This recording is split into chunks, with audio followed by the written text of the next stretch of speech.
Welcome back to Second and Short. It is Friday, February 17th, and we've got a whole lot to talk about this week. We got to get Luke's take on the Super Bowl, of course. We've got some NFL news. We're going to give you our top 10 quarterbacks from the NFL this past season. A little bit of MLB news as pitchers and catchers have reported. Bunch of players showing up to spring training. Whole lot's going on.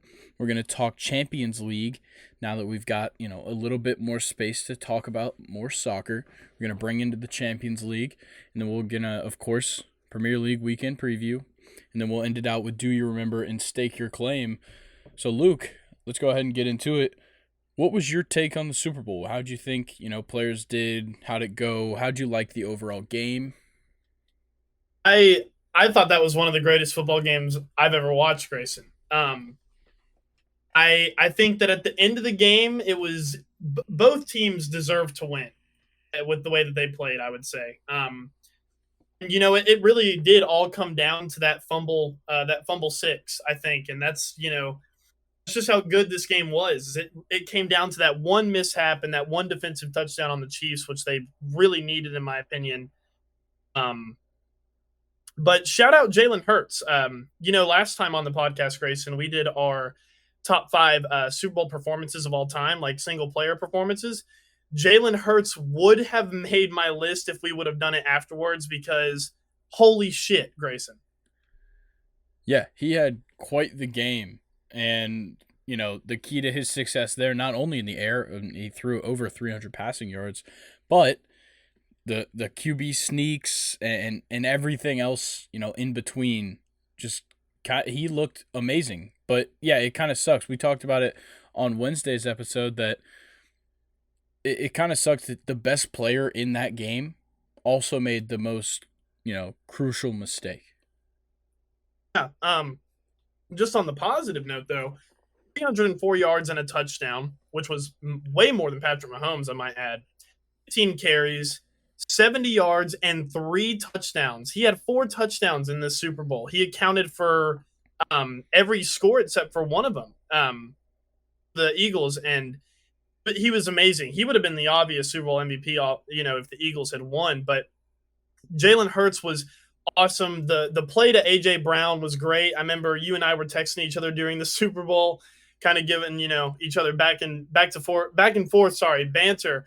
And yeah, I was completely right. The Chiefs secondary could not keep up with Jalen Hurts, but Patrick Mahomes, man, he's so good at. He doesn't have to be flashy like what people think. And going back to a point you made, he can be a system quarterback in the sense where not only do they not really have to have a run game, but he also doesn't have to be slinging it every game. I'm pretty sure he was under 200 yards in this Super Bowl, but he had 3 touchdowns and he was super accurate. Also wanted to shout out Pacheco and McKinnon were so entertaining to watch. Pacheco, 15 carries, 76 yards and a touchdown.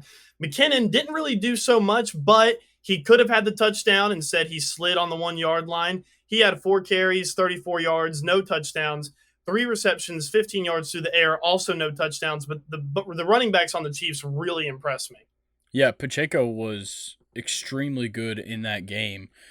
He was like getting absolutely blown up, but he was gaining yards. And like there was 2 plays in a row where like he just got like blown off the ground by the defense. And he just, gets back up, goes out, does it again. Like he looked really good. It's very promising for the Chiefs to see that they've got a rookie running back who nobody really thought was going to play this year. I want to say he was like a round 7 pick. And, with Clyde Edwards-Helaire going out, he kind of took on the backup role, and then he kind of emerged as a little bit better in like the pure running game than Jarrett McKinnon. So, we'll see what the future holds for them. Maybe they lose one of the 3. Maybe they trade one of the 3 off, but I would like to see Pacheco stay in Kansas City. I would like it too, and I think he definitely needs to. They got to keep that guy around. I also wanted to shout out Juju and Kadarius Toney.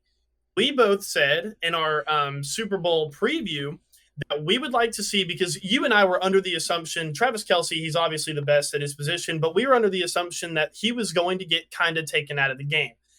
And he kind of was, I would say. He was still the leading receiver on the Chiefs yard wise, still had a touchdown. He was great in the first quarter, which is where I feel like more than half of those stats came from, was in the first quarter alone on like some of their first drives. But Juju Smith-Schuster, 7 receptions, 53 yards. And Kadarius Toney, not much through the air, but he had that punt return. And you and I both talked about it. Kelce was going to get shut down. We wanted to see Juju and Kadarius Toney step up. And we didn't even talk about Sky Moore, which I actually heard that play that he scored off of, they were actually lined up wrong and they still scored. So it was perfect for the Chiefs offense, as they got contributions from all over the place. It didn't come down to Mahomes, kind of like how it was in the Super Bowl versus the Buccaneers, and their offense just kept rolling. Yeah, it was a fantastic offensive display by the Chiefs. And you're right. It was the guys that maybe we didn't see having the best game or didn't see making a big impact that still ended up doing big things. Like, if you just looked at the offensive stats, you would be like, okay, yeah, Kadarius Toney had, like 1 reception, 5 yards, and a touchdown. And his impact was much bigger. That punt return, theoretically, that punt return wins them the game when you look at it, afterwards. And it was a great run. It wasn't even like the blocking was, so good. As soon as he caught it, I want to say he had to break like 2 or 3 tackles as soon as the ball was in his hands. But after that, the Chiefs special teams, they got blockers in front of him, and he was able to get, really close to the end zone there. And yeah, it was just, like I said, one of the greatest games I've ever seen. I really hate, though, James Bradbury hold is, I can't understand why people are giving that call so much shit, because Bradbury even admitted that he held him, and was even, I think in the quote, he was like, oh, I did that kind of hoping that the refs wouldn't see it. A penalty is a penalty. I get it. It was kind of a soft hold, but also the Chiefs were close anyway, and I kind of hate how people are allowing that to ruin the end of the game. I think the end of the game, for me, it was still kind of boring, but not because of that call. The Chiefs pretty much just ran out the clock and kicked a field goal, and then Jalen Hurts underthrew by 30 yards on the Hail Mary for the last play. Didn't even give him a chance. But all in all, fantastic game. I enjoyed every bit of it. Loved the halftime show too. It was just perfect night. Yeah, an outstanding Super Bowl. Hopefully, we'll see these two match up again. I think there's a good possibility that happens throughout the careers of Jalen Hurts and Patrick Mahomes. Yeah, and oh my gosh, Grayson, Jalen Hurts, man, the sky is the limit. I mean, he's already played this good in one Super Bowl. He's already got the jitters out. He's golden for the rest of his career. Can't wait to watch him play. All right, well, let's go ahead and get into some NFL news. There's plenty to talk about. We'll start it off. Philadelphia has now lost both of their coordinators. They are the 5th team to lose both of their coordinators to head coaching jobs in the same offseason. It's the 5th team all time to do that. That is wild, and it's a big hill to climb. When that happens, it kind of throws everything out, because a lot of your assistants or quarterbacks coach, offensive line coach, guys like that are typically guys that end up being brought in by those coordinators that get hired as head coaches. So you don't just lose your coordinators, you lose your quarterbacks coach, and you lose your defensive backs coach. It's a much more than just the coordinators that leave, and it leaves a team in a very bad spot. And look, Philadelphia, they didn't have time to be interviewing candidates for these jobs because they hadn't been taken yet. They didn't know if their offensive or defensive coordinators were going to leave. Super Bowl comes around, and it seems like everybody's getting scooped up already, and now Philadelphia is going to be left with slim pickings.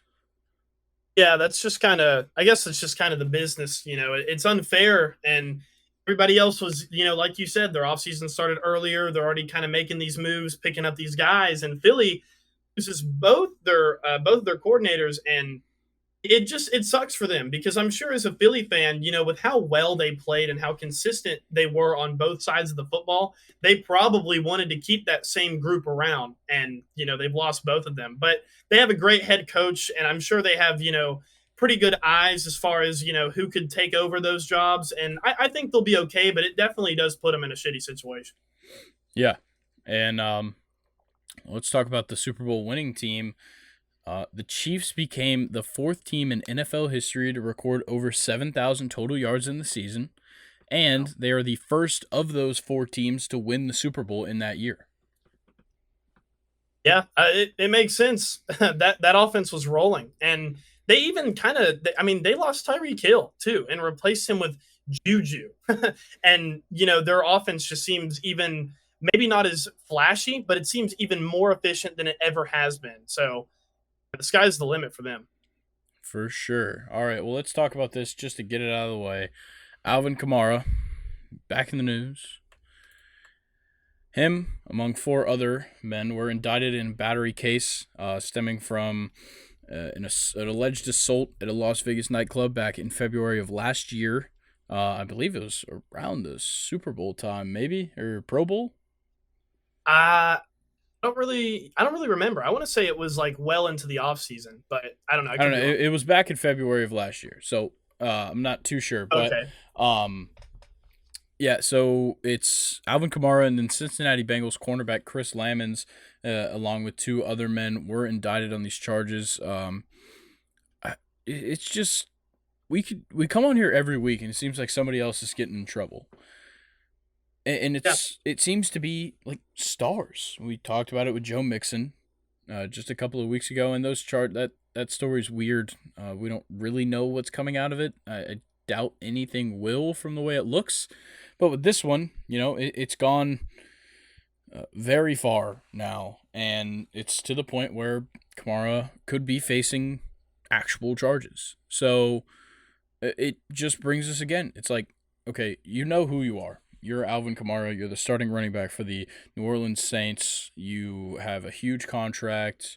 You are a multi-time Pro Bowler. What the fuck were you thinking? Yeah. The I remember the rumor that I heard whenever that first happened was that they were getting heckled by someone a little bit too much, and I want to say this is all alleged by the way, but I wanted to say that someone was just messing with their entourage like a little bit too much, and he got the shit beat out of him. It's still stupid. I mean, you can't like for a star like Grayson just said, you're obviously going to be a target to people that aren't a fan of your team because you're the star. They're going to want to poke fun at you no matter how good you are and no matter how much they're just spewing just shit that doesn't even make sense or matter. But you have to keep your cool because at the end of the day it's all about your job, it's about your future, it's about your team, it's about your money. You can't fuck up and face criminal charges. So yeah, it's just a bummer. Yeah, and it doesn't help that Alvin Kamara had one of his worst seasons of his career this year. Yeah, exactly. And it's not really been a good past couple months for AK. Yeah, we'll have to see what happens. But in the meantime, a guy that got in trouble last year just applied for reinstatement on Tuesday. Jaguars wide receiver Calvin Ridley applied for his reinstatement following his season long suspension due to gambling. It's the first day. Tuesday was the first day he was able to appeal, and he immediately applied for that reinstatement. I got a feeling he'll be fine. He'll get it. But, this does change the Jaguars' offense next season with Calvin Ridley. You've already got Christian Kirk, Zay Jones, Marvin Jones Jr. Now you're adding Calvin Ridley. It makes me think that most likely, the guy who's most likely to walk would probably be Marvin Jones Jr. He was probably the least productive of the three. But if you do keep all four, then you're in a interesting position where, not all four of them can be on the field at the same time. And guys start having to share targets, and it causes turmoil. So we'll have to see what happens in that wide receiver room because having four guys that are all capable of being, at least a solid, if not great wide receiver, are all in the same spot. Yeah, I think kind of basing off of what we last saw from Calvin Ridley, I think he's definitely the most talented. He's got the most he's got the most talent out of that group you just mentioned. I don't see Marvin Jones Jr. walking only because I would like to think that the Jaguars would want to keep him around. He's a veteran. He's been around for a long time. I'm sure he has an awesome effect on the locker room, especially the young wide receivers that they've just brought in. Like you said, they have a growing Trevor Lawrence. He's only getting better. They have Etienne and a pretty decent run game once it's going. That's a pretty scary offense Yeah. with Calvin Ridley. Yeah, I think that he'll be a fantastic addition. I wish we still had him in Atlanta, but that's neither here nor there. We're moving on. Exactly. All right. Another piece of news. According to a league sources familiar with the Texans interview process, the front office in Houston told coaching candidates it's planning to use the number 2 overall pick on a quarterback. Wow, what a surprise. Yeah. Is this even news, you might ask? No, I don't know. not. It's kind of interesting though because depending on what Chicago has the first pick, correct, Grayson? Yes. I They're feel most like likely to trade it.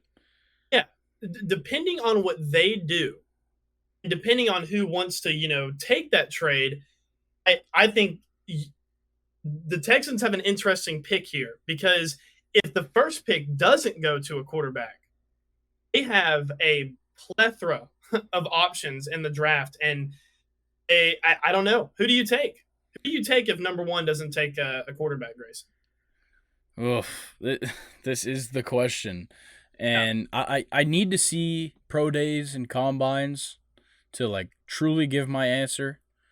But right now, as somebody who just watches a lot of college football and sees how guys have transitioned in the past to the NFL, I think CJ Stroud is my favorite pick for them. I just Yeah. People are enamored by Bryce Young. I'm so glad you said that because I'm literally in the same boat. But regardless, whoever it goes to, personally, like I just said, I think it should be CJ Stroud. But whoever they pick, they get to work with Brandon Cooks, and that may not be like a duo that people are excited for. But whoever the Texans draft, I am really excited to see how they look with Brandon Cooks because they're not going into a team that's completely bad. You also got oh my gosh, his name is slipping me. Is it Damon Pierce? Was that Yeah, their running Dameon back? Pierce. Damian Pierce. So you're not completely screwed there offensively, especially if the rookie quarterback is even like slightly serviceable. You got decent receivers. You got Damian Pierce. I'd be kind of curious to see how they'll play week 1, depending on what quarterback they pick. Yeah, and I don't think we can expect, fantastic results out of week 1 from a rookie quarterback, but what we can expect is a guy who is uber talented. No matter who they pick there at the number 1 or at the number 2 overall pick at quarterback, it's a guy that's talented, a guy that deserves to be there. And it's about having a coaching staff that's ready to do that. You have D'Amico Ryans as your head coach now, a defensive-minded head coach, but he's bringing in great candidates or great people for these positions. So I'd like to see, how the offense looks in the preseason and just, throughout their practices. But, whoever they go with, I think it'll work out pretty well. I just think that CJ is the better pick. Do you think Davis Mills should be week 1 starter, no matter what happens in the offseason, preseason, anything? No. Interesting. I think that if whoever it is looks extremely good in the preseason, I'd just give him the shot. You're using a top 2 pick on a quarterback. He deserves to start week 1. Yeah, I don't know. I think Davis Mills, I think he gets a little bit more of a bad rap than he deserves. I think he is still pretty bad, but Yeah. I don't know. Week 1 and maybe even week 2, I think you start Davis Mills because the other side of that, yeah, you're using the number 2 pick and it's a high investment. They should already be kind of serviceable at the NFL level. But look, we've seen it so many times. And the last thing the Texans want to do is fall into a trap like the Cleveland Browns did. I think you got to be really careful with whoever you pick with the number 2 pick. I think maybe give them some time to adjust. Yeah, I get it. And I think the problem I see here is like Davis Mills is not a horrible quarterback. So what happens if all of the sudden Davis Mills decides to play really well? Because he plays these 2 games and now it's like, oh, we just started this guy over somebody we just spent, a second overall pick on, and he's playing really well. If we bench him, we're going to look like idiots if it doesn't work out. It's true. But if it doesn't work out and it works out with Davis Mills, then if he never sees the field, whoever they pick at number 2, they don't really lose any trade value there. So who knows how that could develop? It'll be pretty interesting. Yeah, we'll have to see with that one. That one is a long-term look ahead with the Texans. Yes. I don't see immediate success coming to them, but I didn't see that coming with the Jags. And in the second season, they won their division, and won a playoff game. So there's no telling. Exactly. I think with the Texans, it's safe to say that, the blueprint is there. You have an awesome veteran wide receiver. You have a running back who, even as a rookie, already proved that he can be one of the best in the league. And then, whoever they pick at quarterback. So it'll be interesting. All right. And then we got another thing that kind of comes off the back of a lot of people talking highly of this guy, is that more than one NFL GM came away from the Senior Bowl fairly convinced that Justin Fields will be traded. Interesting. We talked about it just a couple of weeks ago. Mike Vick was talking extremely glowingly of Justin Fields and the fact that he should stay in Chicago. Justin Fields just appeared on Pardon My Take and was talking about how much he loves Chicago and how much he loves that team. And now all of a sudden it looks like he's going to get traded. I think that's a horrible move by the Bears. I completely agree with you. Look, he was, I can't remember exactly what weeks it was, but Grayson, damn near every week, he had a rushing play that was like all that I would see in my feed week after week. And it was like for 4 weeks he was doing it. As soon as he gets that throwing game just a little bit better, the sky's the limit for this kid. Chicago do not need to trade this guy. Please don't trade Justin Fields. Yeah, I think it's a mistake. Look, you've got the number 1 pick right now. You can trade down. That's totally fine. And keep your quarterback. Yeah. He's only gotten better. It's not like drafted him and he's just kind of hit this cap kind of like Dak Prescott has. And, we've talked about that in a recent podcast. But like I just said, he's only gotten better. And in my opinion, Cole Kmet is his only target. Darnell Mooney gets all this attention. Not really too sure why. He's not all that great in my opinion. He's a good wide receiver too. They talk like he's a wide receiver 1. He needs build around Justin Fields and see what can happen. I promise you. I can see many playoffs in the future if that happens. But yeah, they need more targets for him. Yeah, there's a lot of things that need to happen in Chicago, but one of them is Justin Fields needs to stay. Let him develop. Exactly. All right. So this is an interesting thing because it's something that I kind of assumed the opposite of, but offensive coordinator candidates who interviewed with the Ravens were not given full assurance that Lamar Jackson will be the quarterback next season. So now the offensive coordinator that is there, Todd Monken, who knows if he's going to have Lamar? It's interesting because we kind of talked about how we assumed that Lamar was kind of the focus of finding a new offensive coordinator. It was like finding a new style or just, a change of scenery for Lamar to give him, just another reason to stay.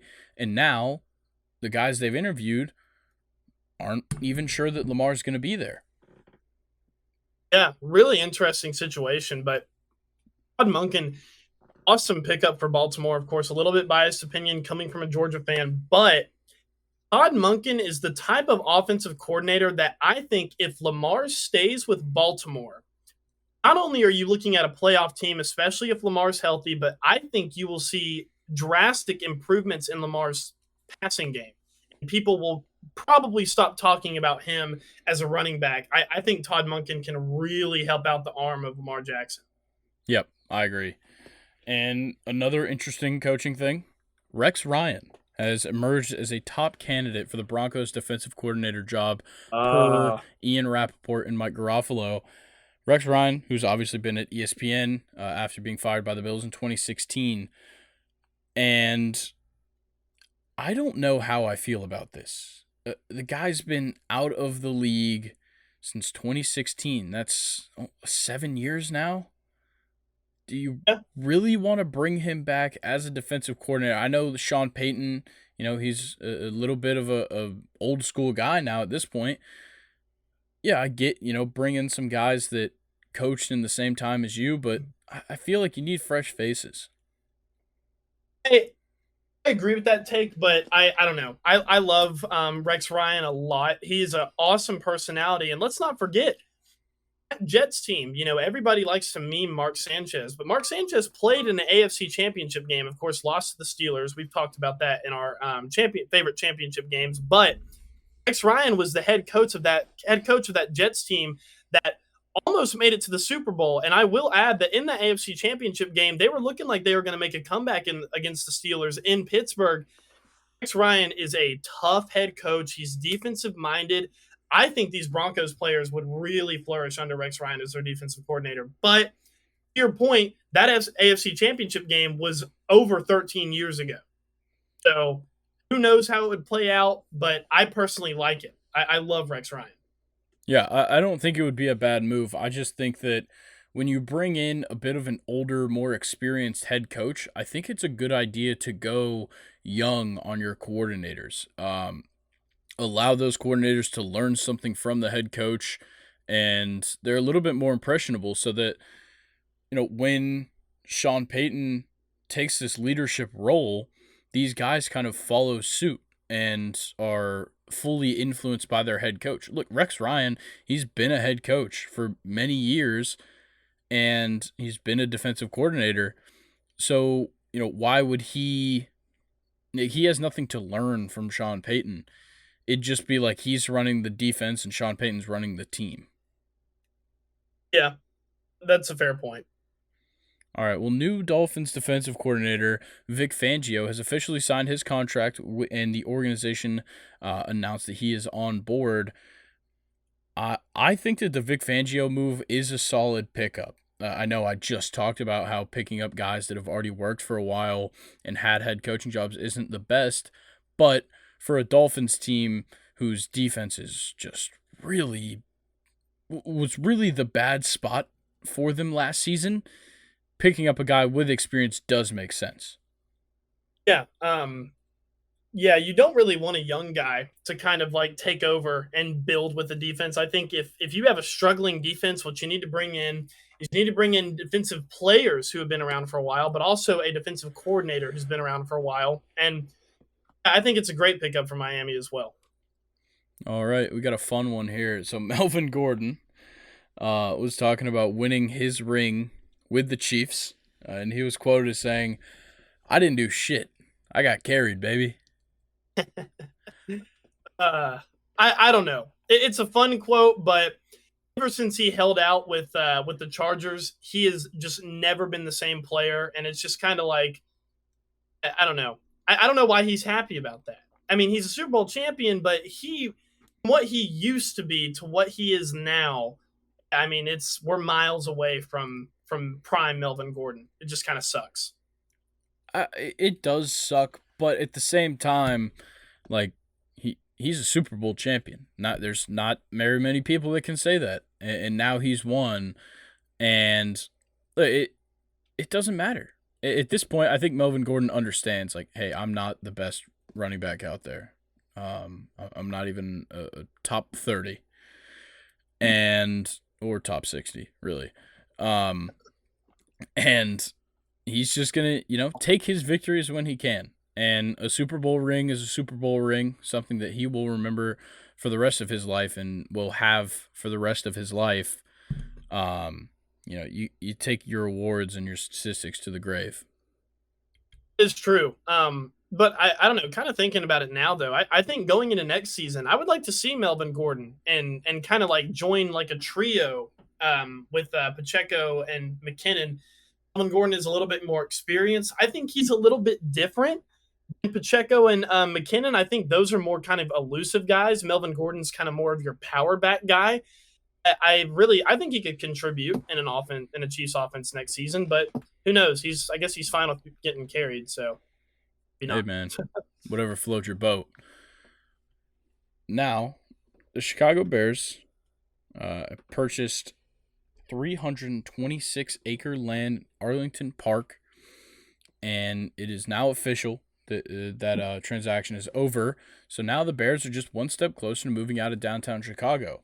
And this move has absolutely divided Chicago Bears fans. All the people that live near downtown or in downtown absolutely hate this because they don't want to have to go, into the suburbs to go to the games because of the convenience. But on the other hand, Chicago's population is heavily rooted in the suburbs. And I think that, I'm a fan of taking your stadiums out of out of the downtown area. It makes things so much easier. The Like, Braves thing to say, yes, Grayson. I get it. I know the Braves did it, but think about the convenience.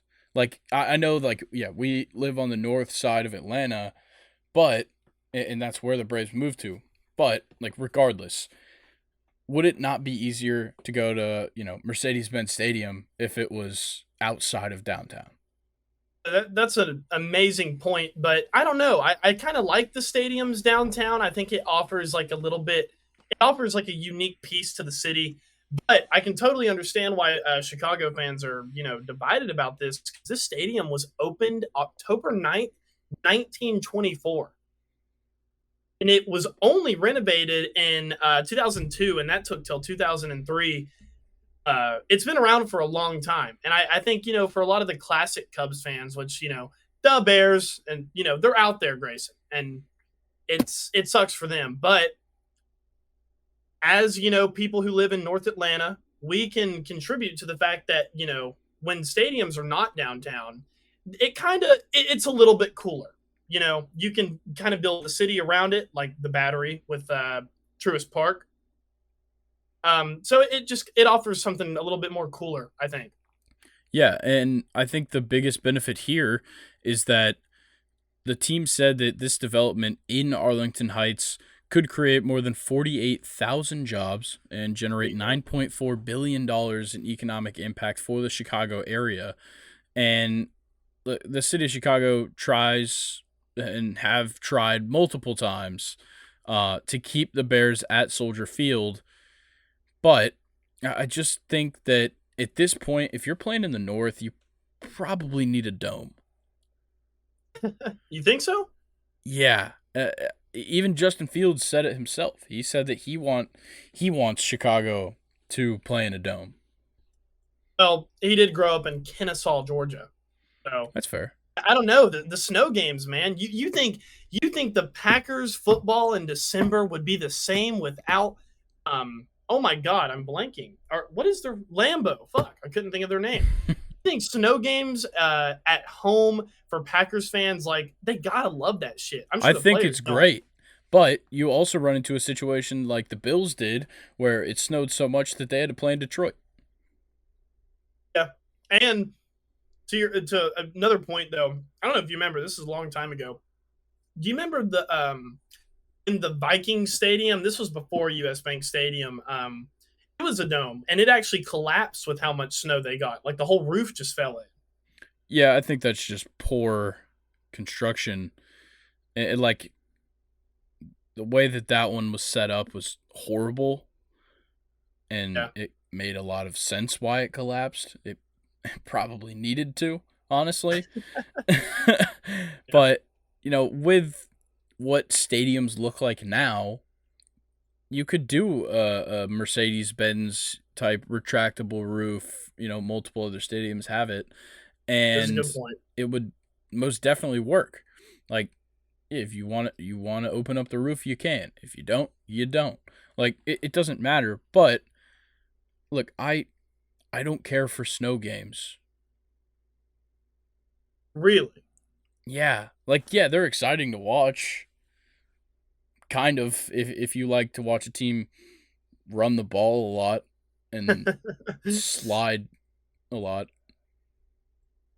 Yeah, I don't know.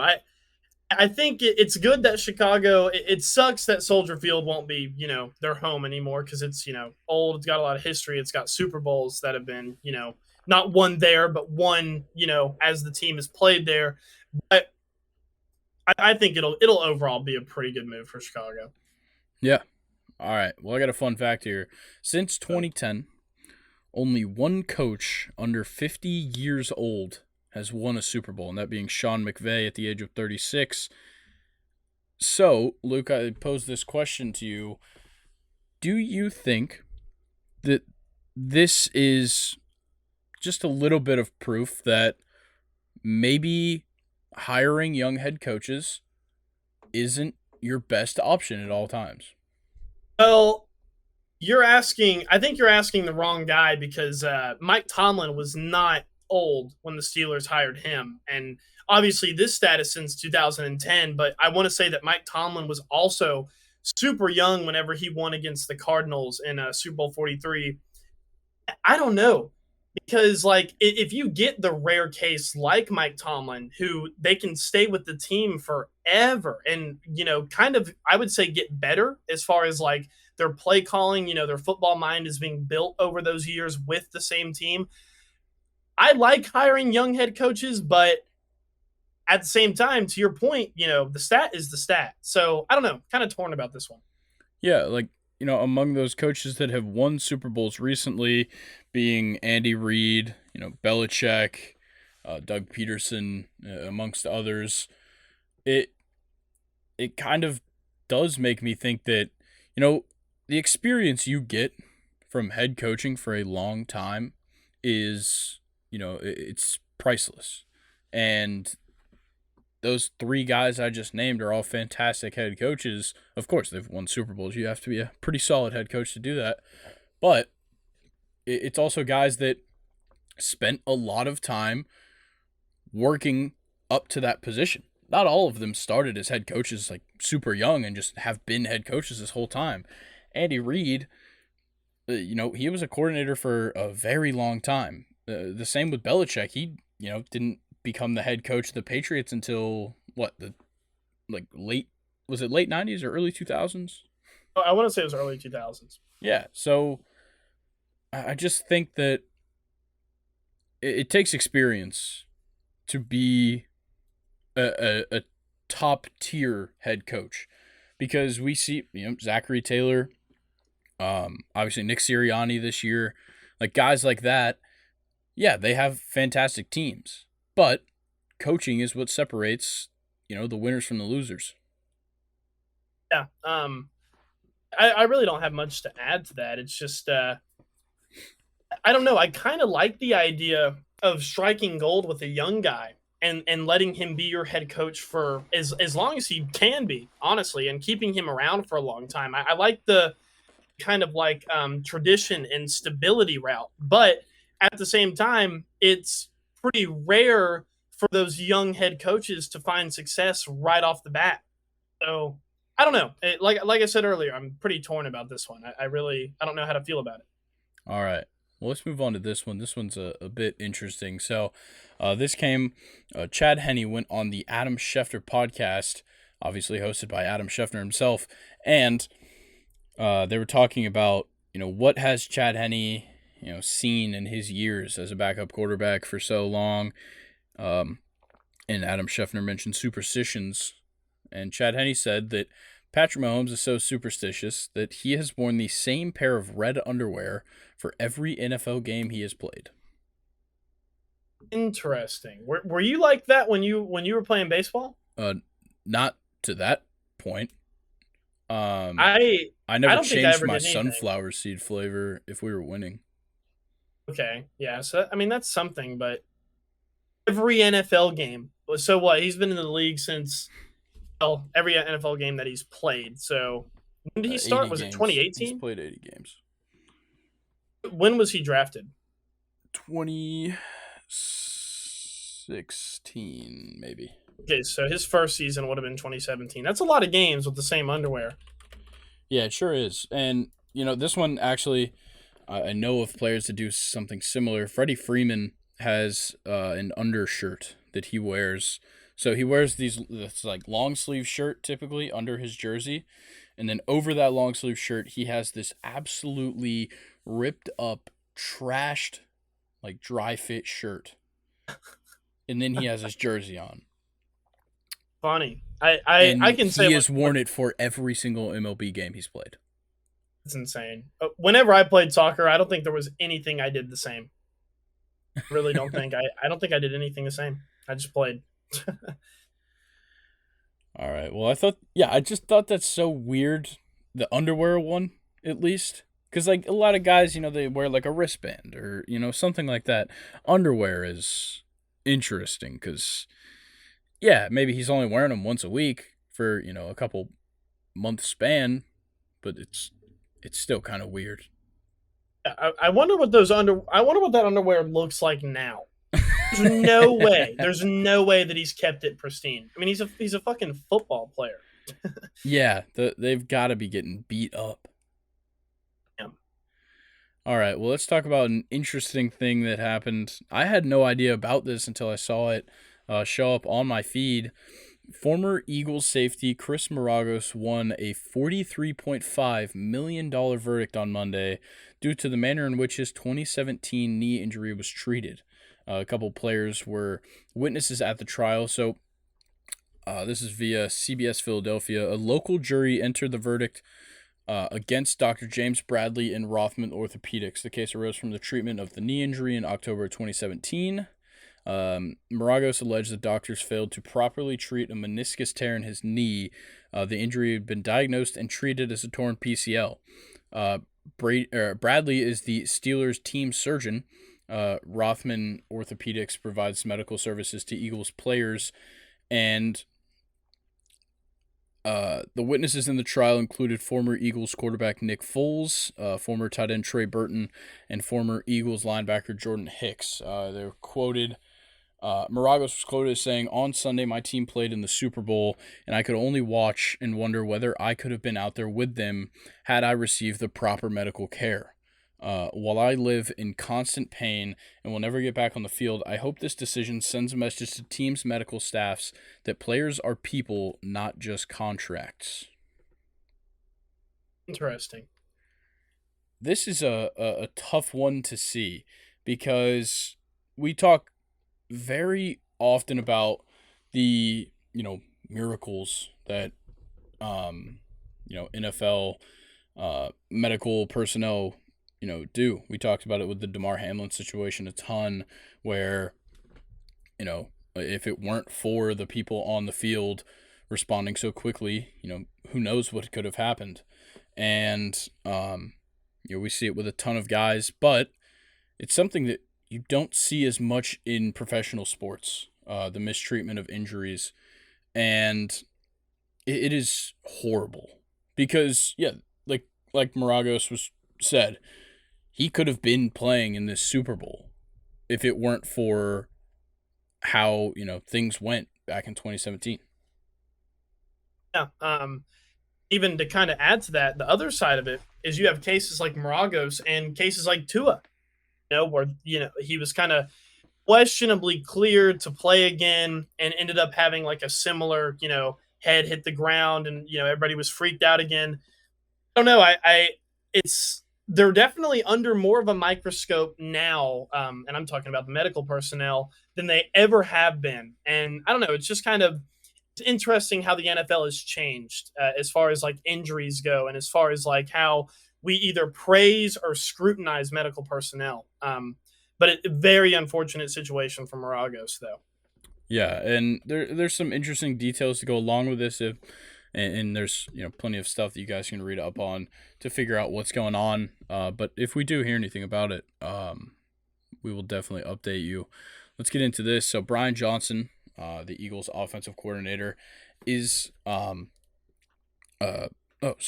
Brian Johnson is going to be the Eagles' offensive coordinator, and then he that was confirmed by Adam Schefter.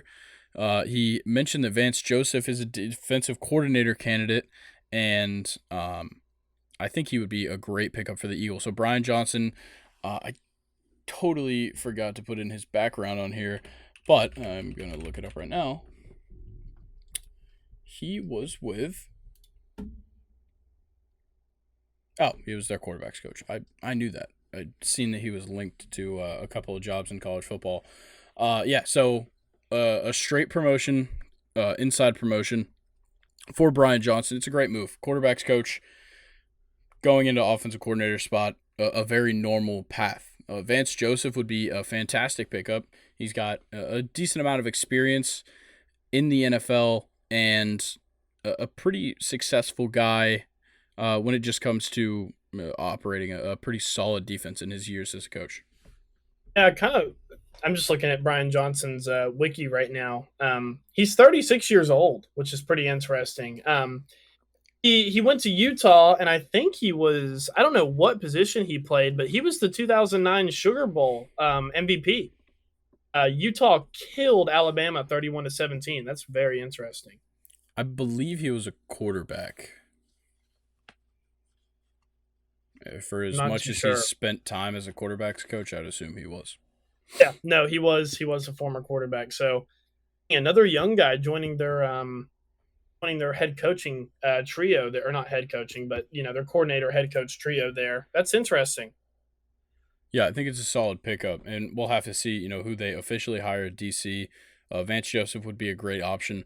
But let's talk Commanders. They're going to interview Eric Bieniemy Wednesday for their vacant offensive coordinator job. He is the top candidate. They also spoke with Greg Roman yesterday, obviously former Ravens offensive coordinator, which went well, and supposedly no other interviews have been scheduled. So I don't like this move for Eric Bieniemy. I know that people are saying that the reason Eric Bieniemy's not getting head coaching jobs is because, he hasn't proven himself without Patrick Mahomes. But at the same time, you could also be like, well, maybe Patrick Mahomes has been so good as a result of Eric Bieniemy. Like, there's no telling. You can go either way. I just don't see this. Like, seems like a step back for Eric Bieniemy to join the Commanders. Yeah, but think of the reward. I think the Commanders, they have a lot of talent on their offense. I think they're just missing a quarterback. You got Scary Terry. You got pretty decent running back core too. I don't know. I think it would say a lot for Bieniemy to kind of be the one that connects it all together. But who knows? Yeah, I think that Eric Bieniemy's kind of gotten screwed over from the Chiefs' deep runs into the playoffs, just like we talked about how, the Eagles aren't going to have their pick or, the first picks at coordinators. He's not really getting the attention he should for head coaching jobs because they're all getting filled so quickly. And like by the time we recorded on Tuesday for Wednesday's episode, me and Brock, every single head coaching job that was open had been taken. So that gave Eric Bieniemy 2 days to get a head coaching job. That's not a long time there because you got to interview, you got to travel. 2 days is just not enough. All right, let's talk about something funny. We talked about his tweets last week, Jim Irsay. and he tweeted an interesting one the other day. It's a childhood picture, black and white, super old. And the caption is, "My relationship with the Chicago Bears goes back more than 60 years." Obviously, he is just putting it out there. He wants the Chicago Bears to trade him to the number 1 overall pick. But it's just ridiculous. It's an old picture of a very young Jim Irsay on the back of a bear. I'm assuming it's not a live bear, but it's at the Lincoln Park Zoo in Chicago. What is wrong with Jim Irsay? Why is he so weird? Jason, I'm going to go ahead. This is my hot take for the episode. That bear is real. It's just that Jim Irsay is such a fucking weirdo. He probably can talk to bears. Oh, that's why he's on the bear riding it, I think. Yeah, maybe he does. Maybe maybe it's like what's that old Disney movie, Brother Bear. Hmm. Maybe they're Yeah. friends. Yeah. Or he's, like a Russian background. I've heard that they like to, ride the bears over there. That's true. Maybe conspiracy theory time. Jim Irsay is colluding with Vladimir Putin. And Vladimir Putin taught him how to talk to bears. Yeah, Vladimir Putin rigged the Colts trading for the Chicago Bears first overall pick.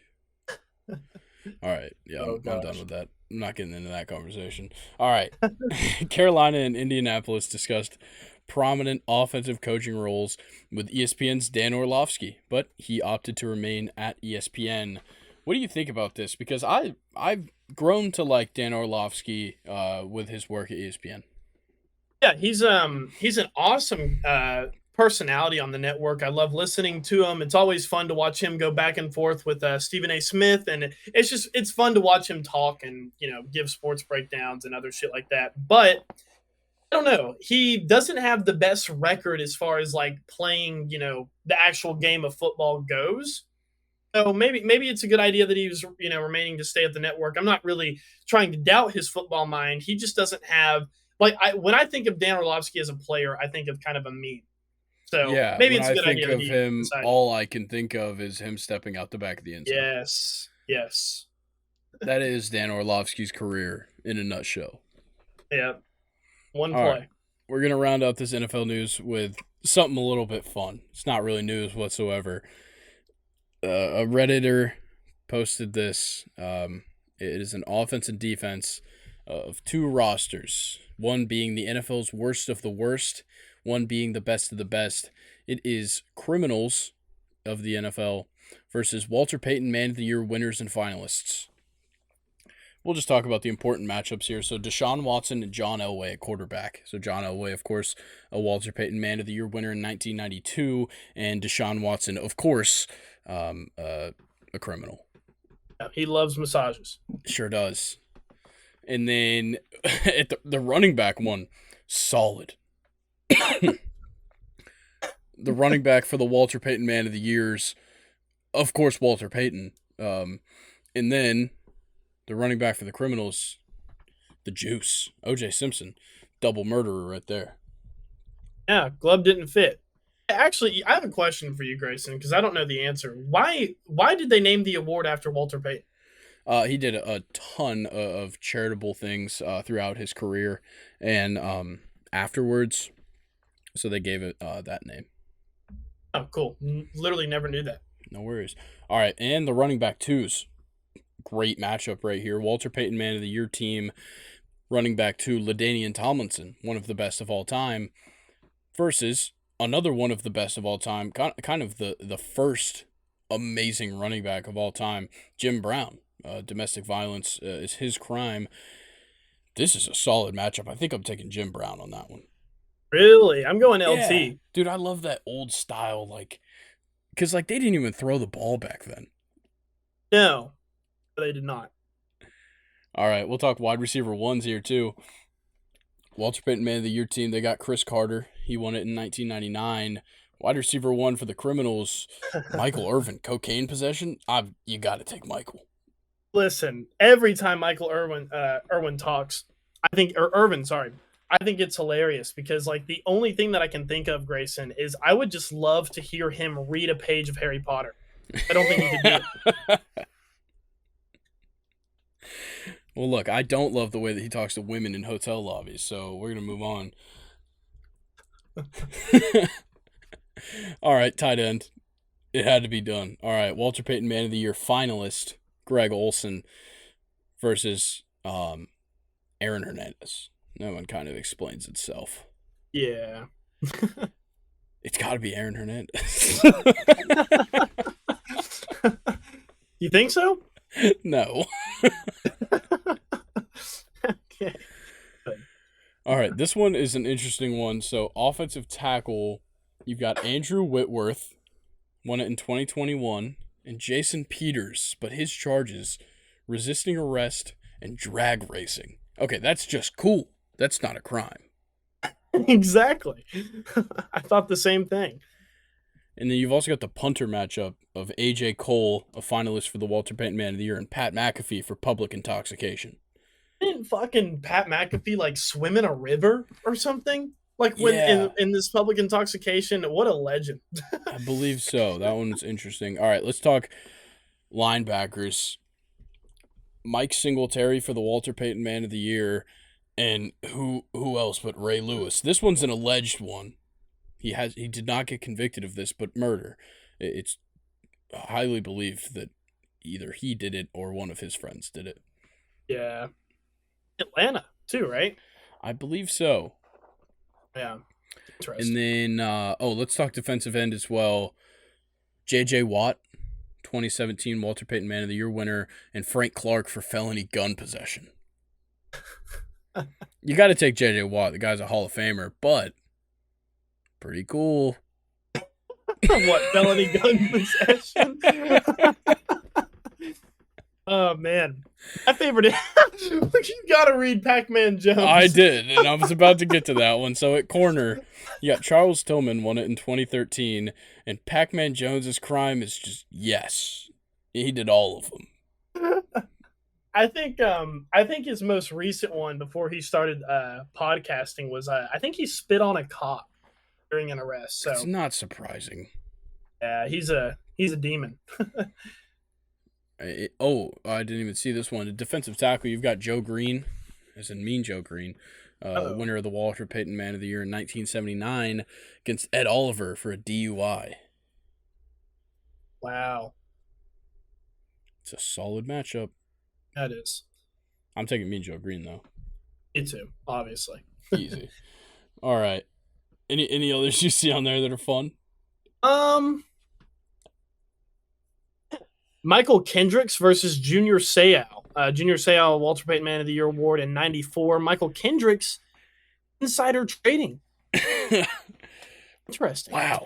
That one's like the I'd say that Pat McAfee probably is the lightest of the group with public intoxication, but insider trading is probably second. Everything else is Yeah. pretty bad. I don't know. Drag racing. Oh Drag yeah, racing that one's doesn't fine. have to But be the that bad. resisting arrest is kind of a problem. Yeah, that is true.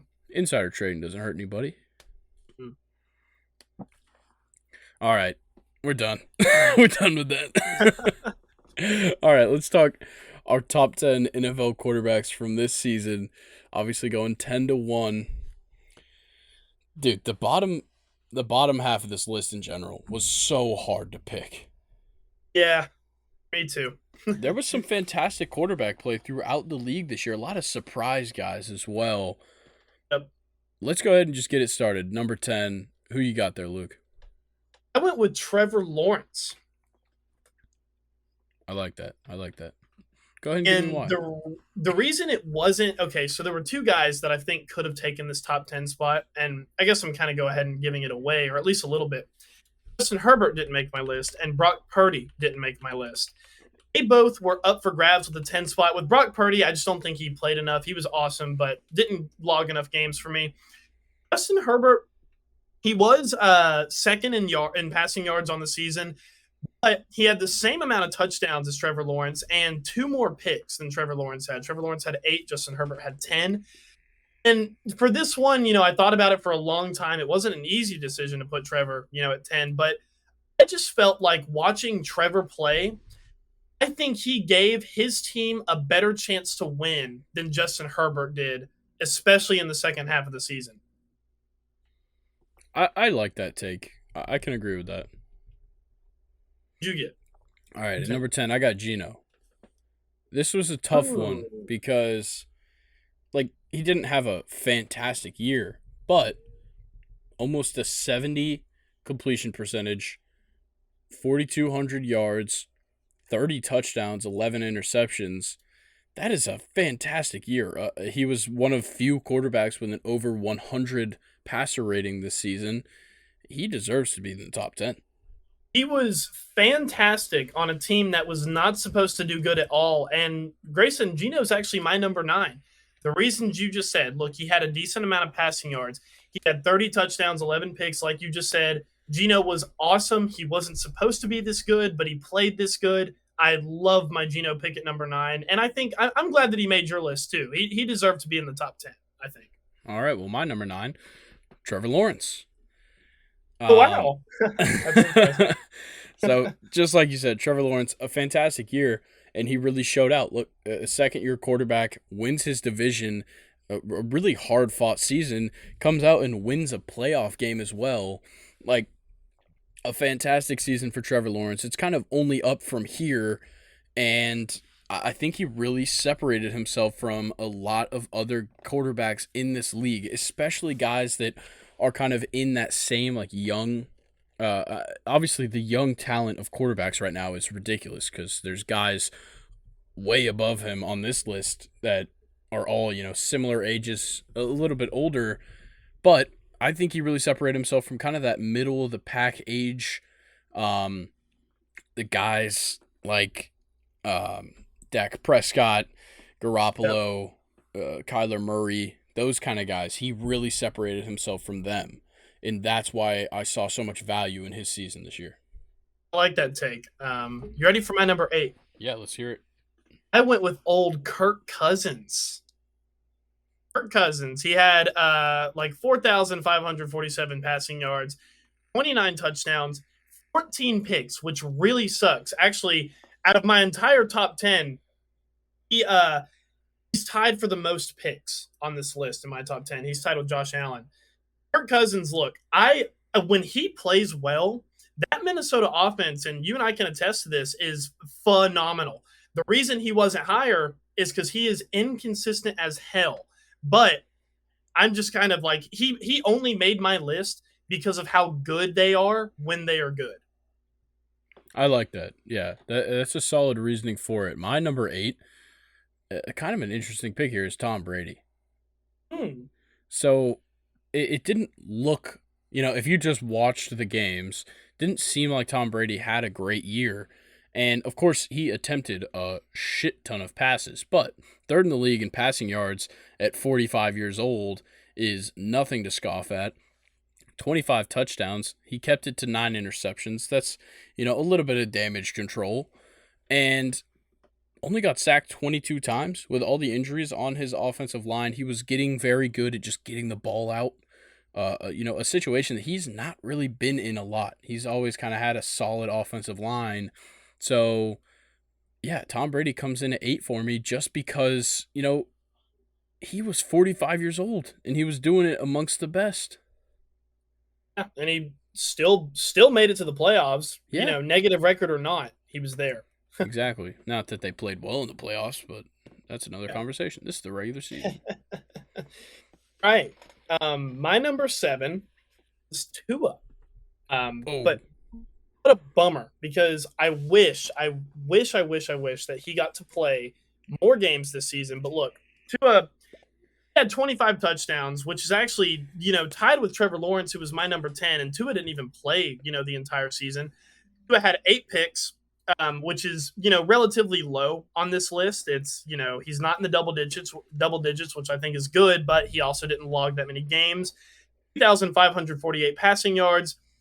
I like Tua. I think from what I saw from him in the games that he was, completely healthy in, he gave the Dolphins a real chance to win, and he was very efficient, very safe, and he played good football. He's my number 7. Yeah, he didn't make my list. I really penalized guys that didn't play a ton of games. And that's kind of what hurt him for me. But yeah, he did have a fantastic season.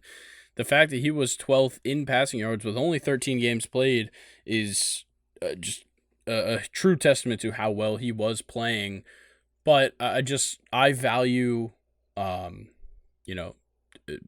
trying to think of the word, but like not durability, but I think you get what I'm saying. Where like guys that can just stick it out for a full season. And obviously none of that is in his control. It's in none of these guys' control, how many games they can play in a season due to injury. But I really do favor guys that start week in and week out, regardless of, what's going on. I like it. Who's your number 7, Gray? My number 7 is Jared Goff. Ooh, okay. And I'm not even that confident in this pick, but he had a fantastic season for Jared Yeah, he Goff. did. Like, okay, the completion percentage wasn't quite there. 65 isn't fantastic. It's not horrible, but 29 touchdowns. He only threw 7 picks. This Yeah, is Jared Goff we're talking about. And yeah. he had a pretty solid offense that he was running, but not one that people really looked at going into this season. DeAndre Swift and I'm blanking on his name. Darrell Henderson. Is that am I No. stupid? No. Oh, no. Daryl Henderson's on the Rams. Yeah. Jamal Williams. Yes, Jamal Jamal Williams. Williams. Yeah. God, yeah. That both of them were fantastic out of the backfield for Goff. Both of them were very good targets for him when he just had to check it down a little bit. But Amon-Ra St. Brown missed a couple of weeks.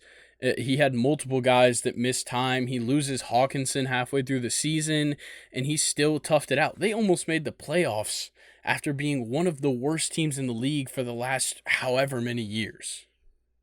And you perfectly segued into my number 6, who is Jared Goff as well. Well, you had him at 7. I have him a little bit higher. Absolutely phenomenal. When I was making this list and I was kind of, looking through pre-recording, Grayson and I both admitted that this was kind of hard to, it was a hard list to make. Jared Goff, like, I think it's time we kind of start considering him as, one of the better quarterbacks in the league.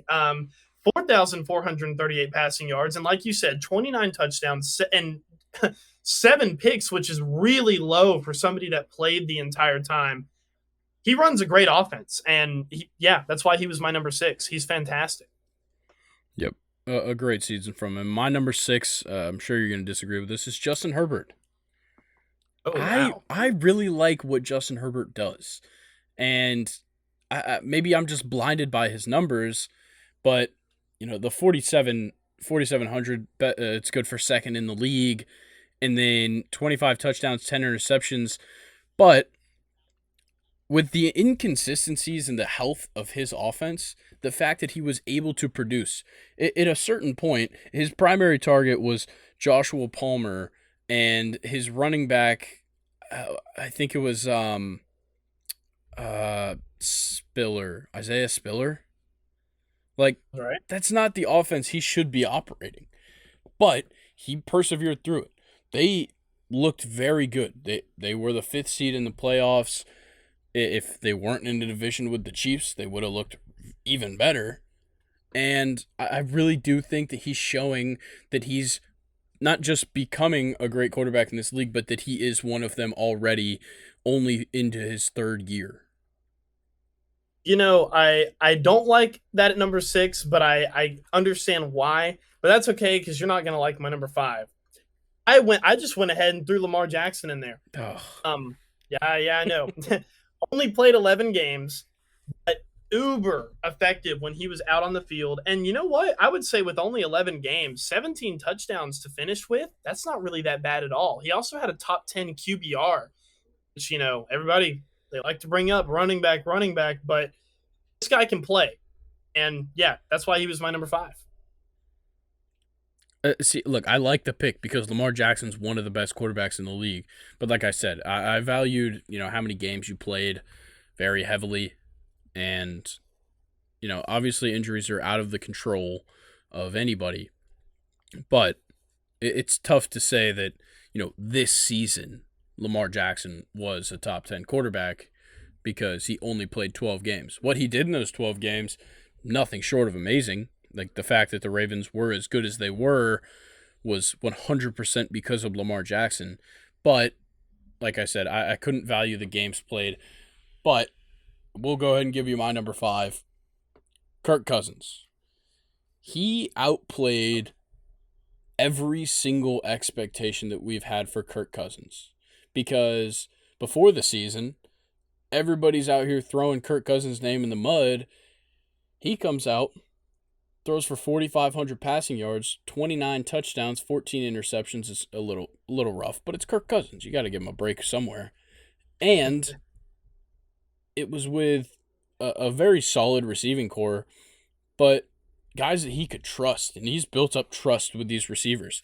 They added a new tight end middle of the season with Hawkinson. That proved to be very good for him.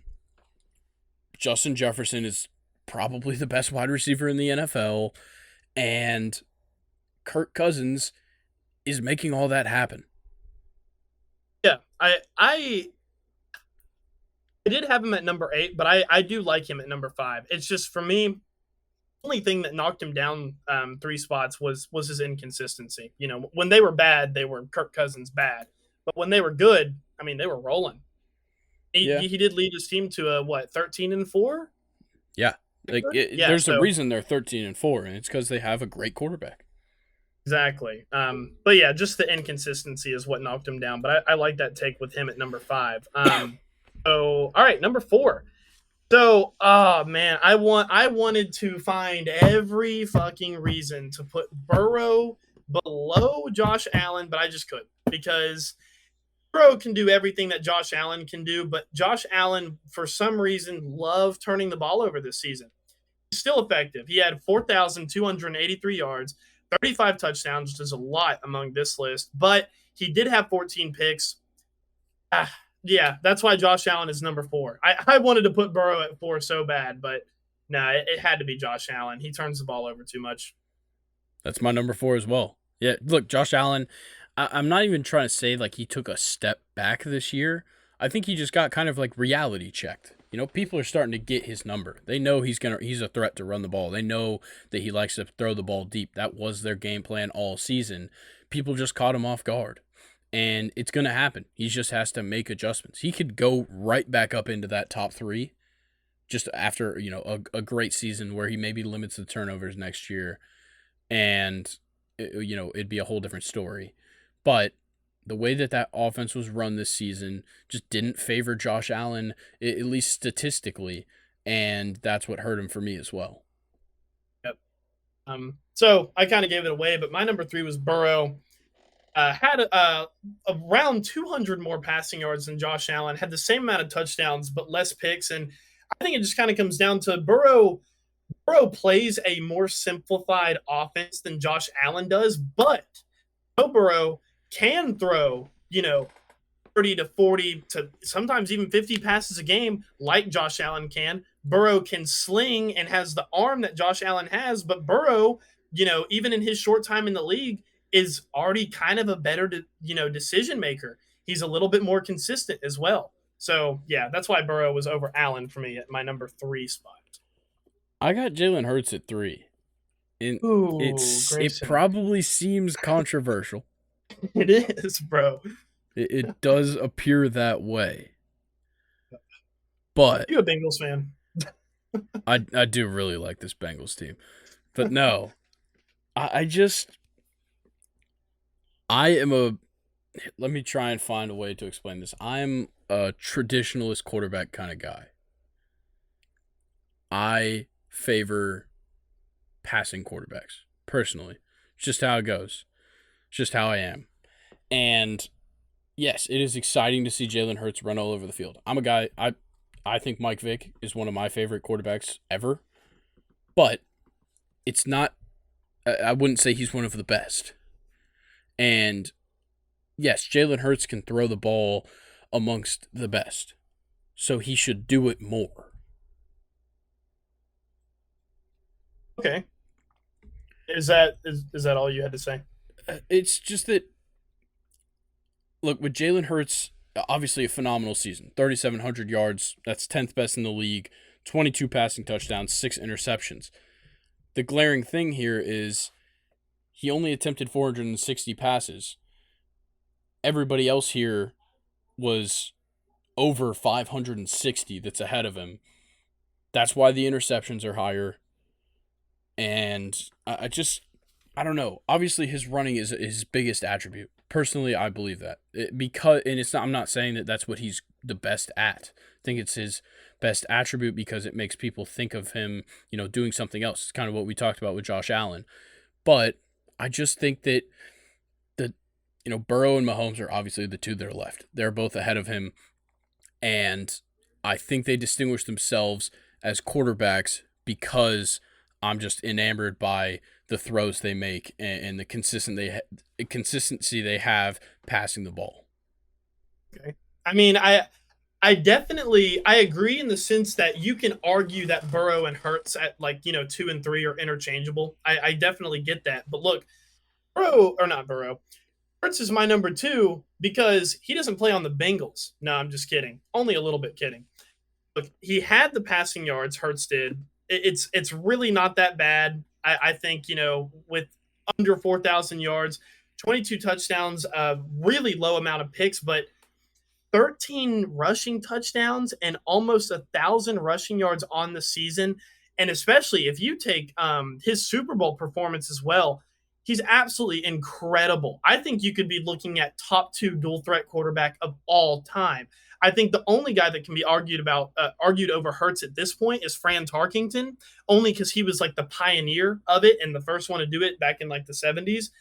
But yeah, Hurts was, in my opinion, an obvious number two over Burrow. He had so much more to an offense with that run game. And I mean, you saw the touchdown to A.J. Brown, Grayson. He can still sling it like the rest of them can. That's why Burrow was my number two. Or Hurts, sorry. Keep getting confused. Yeah, it's just because you wanted to put Burrow at 2. I get it. But yeah, look, Joe Burrow's my number 2. And I'm just blinded by the numbers, man. 35 touchdowns. It's huge. 35 touchdowns is huge. And kind of to go back to the Burrow and Allen thing, Burrow and Allen had pretty similar stats, played the same amount of games, same amount of touchdowns, but Burrow threw 2 less picks. That's like the only thing that separates Joe Burrow and Josh Allen. It's just that I think that what Burrow did this season, with his team, the way that they had to fight. I think the Eagles, were uber talented all over the field. The Bengals are still dealing with this offensive line problem, and the running game was absolutely struggling for weeks and weeks. And Joe Burrow still persevered. They didn't lose a game from Halloween all the way up until the AFC Championship. It's impressive. So that's the main reason I have Burrow at 2 over Hurts. But I don't know. Yeah, like you said, I think they're interchangeable. It's just up to what you prefer to see out of your quarterback.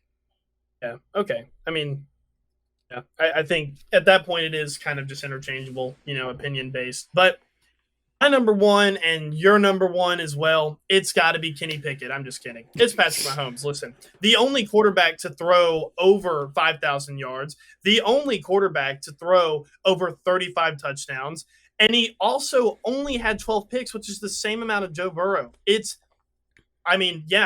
saw an MVP season. That's exactly the award that he won. He deserved it. He's also the Super Bowl MVP. He's a Super Bowl champion. Patrick Mahomes, one of the best quarterback seasons I've ever seen. Yeah, it's got to be.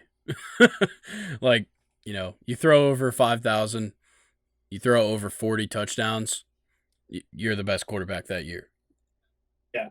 And it really, it's impressive because, listen, I think we can both admit that Hurts and Burrow are kind of interchangeable. And I'll go ahead and say Josh Allen is a little bit interchangeable as well, depending on how you feel. Patrick Mahomes is in a completely different realm from these guys. And, the guys that I just mentioned are amazing quarterback talents. Patrick Mahomes is just that damn good. Yeah. And there's 2 stats right here that completely separate him from everybody else outside of the passing yards and touchdowns. Yards per game, 308.8. Second place was Joe Burrow, 279.7. If you're averaging over 300 yards per game and your team's the best in the league and you just won a Super Bowl and you won the MVP, how could you not be the first? And then average yards per attempt, he was second only to Tua, who didn't play nearly as many games, but at 8.1, it's pretty damn good. And I am enamored by what Patrick Mahomes can do on a football field. Yeah, and the thing that's even crazier is we saw it in the Super Bowl, and I brought it up earlier. He doesn't have to have your 308, per game to win games. He can slow down his offense, run it a little bit more basic, and pass for under 200 yards, still get 3 touchdowns. Patrick Mahomes is he's on track. to be, one of the greats. If not, I mean, already kind of is. If he had to retire right now, I mean, where would you rank him among the best? If he retired right now, it's kind of tough because like longevity is a big part of it. But he's already got more Super Bowls than Rodgers, got more Super Bowls than Favre. Yeah. You know, More MVPs than Roethlisberger. As many Super Bowls as Roethlisberger. I mean, he's got yeah, as many Patrick Super Mahomes Bowls is as great. Peyton. Yep, we could go on and on. And he's young. He's already a 2-time MVP too. Yep. Scary. All right, I got to give an honorable mention. I felt so bad for not putting this guy on the list. Danny Dimes, Vanilla Vic, man. Oh my god. I like was beating myself up over Geno or Daniel Jones at 10, and I just went with Geno because look, Daniel Jones. It came down to the numbers. Daniel Jones doesn't throw the ball as much. 3,200 yards, 15 passing touchdowns. He only threw 5 picks. Yeah. That is ridiculous from a guy who started every game except for their final game when they'd already clinched their spot. Yeah, Danny Dimes, he was one of my honorable mentions too. And it was kind of because like you just brought up, he doesn't have the stats, but other than Jalen Hurts, it's got to be Daniel Jones as far as like dual threat quarterbacks, as far as like second best, right? It has to be him. Yeah, it's kind of him and Josh Allen. I would consider Josh Allen dual threat because of how much he runs the ball. I'd say that he's not as high percentage as Daniel Jones, especially later in the season. Daniel Jones started getting a few more attempts than normal, but 708 rushing yards, 7 rushing touchdowns, including one performance over 100 rushing yards, another performance at 91 with 2 rushing touchdowns in that one. Daniel Jones was phenomenal this year, and he's about to get paid. Yeah, he definitely, I think, has proven that he's their franchise guy, and their offense, they don't need him to sling it. They have Saquon, a really good running back. They have some decent wide receivers like Richie James, and I want to say his name is Isaiah Hodges, that kind of like came out of nowhere in a couple games this season and played really well for him. So, yeah, this Giants team is in great hands, and it's, all because of Danny Dimes. He needs to get paid. Yes, pay Daniel Jones. I don't know about $35 million that's been floating around, but we'll see. All right, We'll see. That's enough of the NFL. Let's talk MLB. We're quickly approaching the World Baseball Classic, which means we're quickly approaching the MLB season. And look, it wouldn't be an MLB season without the Yankees having an injured starting pitcher. And they've got 2 of them. Frankie Montas, starting pitcher for the Yankees, will undergo shoulder surgery that could cause him to miss the entire season. So you guys' big trade deadline move last year, it's just going to stay that way for now. Yeah, that's a bummer. I was really excited for him, and he was kind of an investment as well. Like you just brought up, he's a trade deadline move, and now he's not even going to play this season. It's awesome. Great news. And then you guys' other starting pitcher that will be missing a little bit of time. I don't know how significant the injury is. I haven't seen too much about it, but Nestor Cortez, his injury took him out of the World Baseball Classic roster, which put Kyle Freeland into the squad from Colorado. But yeah, it's tough for the Yankees, man. Okay, well, hold on. Let me rephrase that. It's tough this season. You guys have, your 27 rings or whatever, but it is tough to see this. Not for me, for Yankees fans. Yeah, it's just like, and especially, coming like before we even have played a game. There's not even spring training yet, and these guys are dropping. So it is a bummer, but hopefully they'll be back and, throwing like nothing ever happened. We'll see. And, of course, it wouldn't be MLB news without us talking about Jacob deGrom getting hurt again. Right now he's dealing with just some minor tightness in his side. He's saying it's not going to be a problem. I'm sure it will be, and I'm sure he'll only pitch like 10 games this season. But those 10 games... Oh, he'll be hitting 104. Yes, he will. All right, and something that it doesn't really matter to me all that much, but the MLB is going to be more strict on illegal pitches and balk rules. Kind of following this pitch timer thing. Another thing that's weird because, and I put a link just in case you don't know about this, but Luis Garcia has an interesting windup, to say the least. He takes like, I don't know, 3-4 steps in his windup and then throws the ball, which he is now not allowed to do at all. He will be immediately called. And this move was already illegal, but it wasn't called because it's his like established motion is kind of how people reasoned it. Well, now that reasoning means nothing. And this just continues to throw off the pacing of pitchers. We talked about it last week where guys, manipulate the pace of the game. This is one guy that does it fantastically. He can, throw off your timing completely as a hitter just by, taking an extra step or moving his shoulders away, when there's nobody on base. Like things like that are the intricacies of baseball that people don't appreciate. And it's just one more thing that they're trying to take away. Yeah, and as a non-baseball fan, that's definitely not as serious as you, Grayson. But I love the intricacies of baseball. Nestor Cortez is such a weird, interesting pitcher. Kind of in the same boat as Johnny Cueto too. I've seen Johnny Cueto wind up and like take his step and just pause with one leg down, and then throw the ball. I've seen him do quick throws, and it's just so interesting. The things that baseball players do to get an upper hand, and with this one especially. One of my favorite intricacies of baseball is, pitch timing and windups and shit like that. And they're kind of taking it away. Yeah. And I don't know how I feel about it. I wonder what Luis Garcia is going to do. I mean, he'll have to change his windup, but that's got to be a little bit more of a serious change, like what a non-fan would think, right? It is, because a big part of a lot of pitchers, motions and even hitters as well is kind of, you do the exact same thing every time because it's timing mechanisms. It's like the biggest thing you can do in baseball.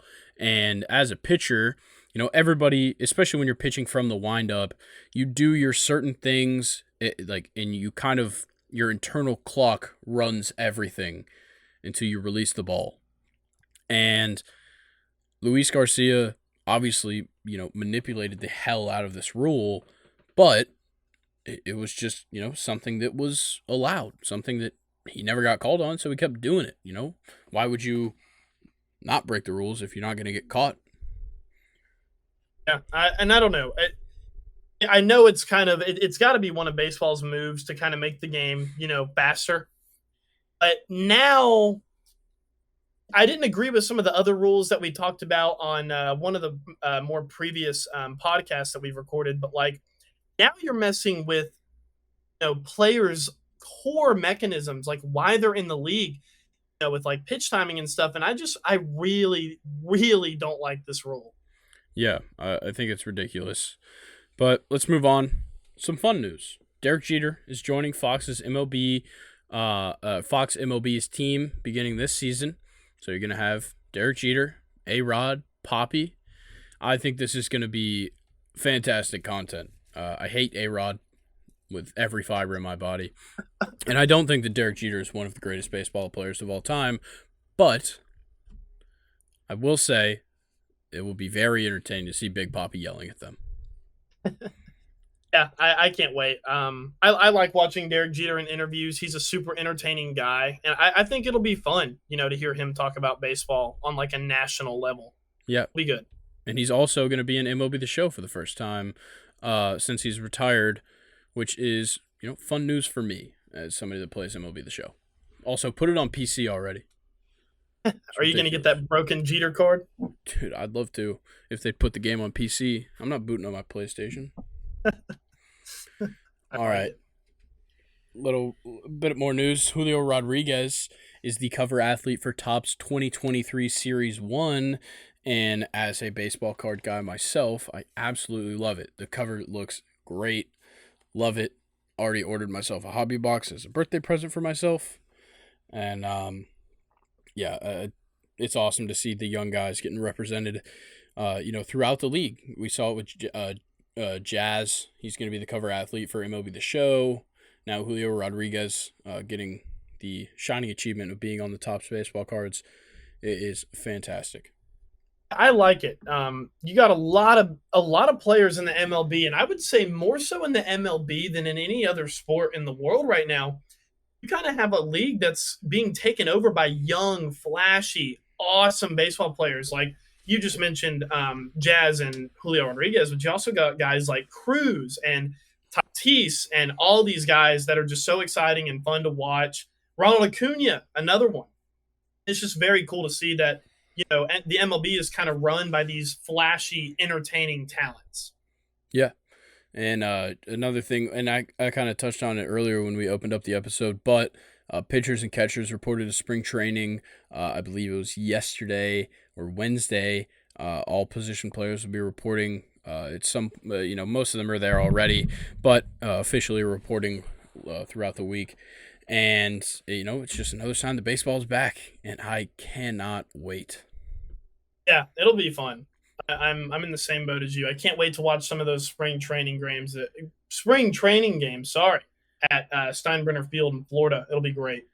Yeah. Also, the fact that like the way that whole thing works, the Yankee Stadium down in Tampa, is wild. What do you mean? Like, what about it? Like where it like my mom's family is from that area. I was down there just a couple of 2 months ago, just about. And like the fact it's just like in the middle of everything. Interesting. I never knew that. Yeah, it's like a huge park, and there's always Yankees players down there. Whenever they play the Rays, I believe they practice there if they have time. It's a very interesting thing to see because it's a pretty damn big park to be a spring training field. Don't the Yankees let other teams play there too, as in like host their home games, right? Or no? Maybe. Their home spring training games. I don't really know how that works. I'm not too sure. Most of them have their own parks down there because it's not quite the same. Because the Grapefruit League over in Arizona, the Grapefruit League's in Florida. The Cactus League is a lot of the games are played at like the same complex, and like a lot of the practices are done at the same complex, and so it's a little bit more of like a community there. Whereas in Florida, the teams are kind of spread out around. I know like the Braves have Cool Ray Park, I think is what it's called. I know the Red Sox have their own field. Yankees have theirs. A couple other teams have their own fields there. So, yeah, the spring training fields situation is weird, but I do love to see spring training games. Gotcha. I've never been to one. I think it would be so cool to take a trip down to Tampa and watch a Yankee spring training game. It'd be awesome. Let me tell you, whenever you're ready to do that, I 100% will be there with you. Awesome. All right, and then last thing, the Padres signed starting pitcher Michael Wacha. This is just, I don't know, man. I don't like the Padres this season. I think they're making a bunch of moves that really don't move the needle for me. Obviously, Xander Bogaerts is a big move, but it just kind of crowds that infield talent just a little bit more, and I'm not very happy with their starting pitching. I don't think Michael Wacha is a needle mover. Obviously, you have Yu Darvish, Joe Musgrove, a couple of other guys, but yeah, I don't think the Padres are as good as people are saying they're going to be. Interesting. I don't know. Michael Wacha, I think he'll definitely go into their rotation. I think he's decent. I think he could make a little bit of a difference, but maybe not so much of a difference that I would want to sign him. Yeah. Yep, I see that. All right, let's get into the Champions League. Ooh, first time. Yeah. Ready. First time we're talking about the Champions League. We're a little late. It's a round of 16, but whatever. We don't care. Plenty of time, though. It's going to be going on, into like June, I think the final is. Yeah. So there's plenty of time, and with how these games are spread out, there's no telling how often we'll actually talk about it, but luckily enough, we had some matches this week. So we'll start it off. AC Milan versus Spurs. AC Milan takes it 1-0. I'm not really surprised, honestly. I'm not either. Tottenham have been kind of slipping, and their offense has not been offense. Their attackers have not been, really that great. And we have talked about on the podcast before. That's where they're most loaded.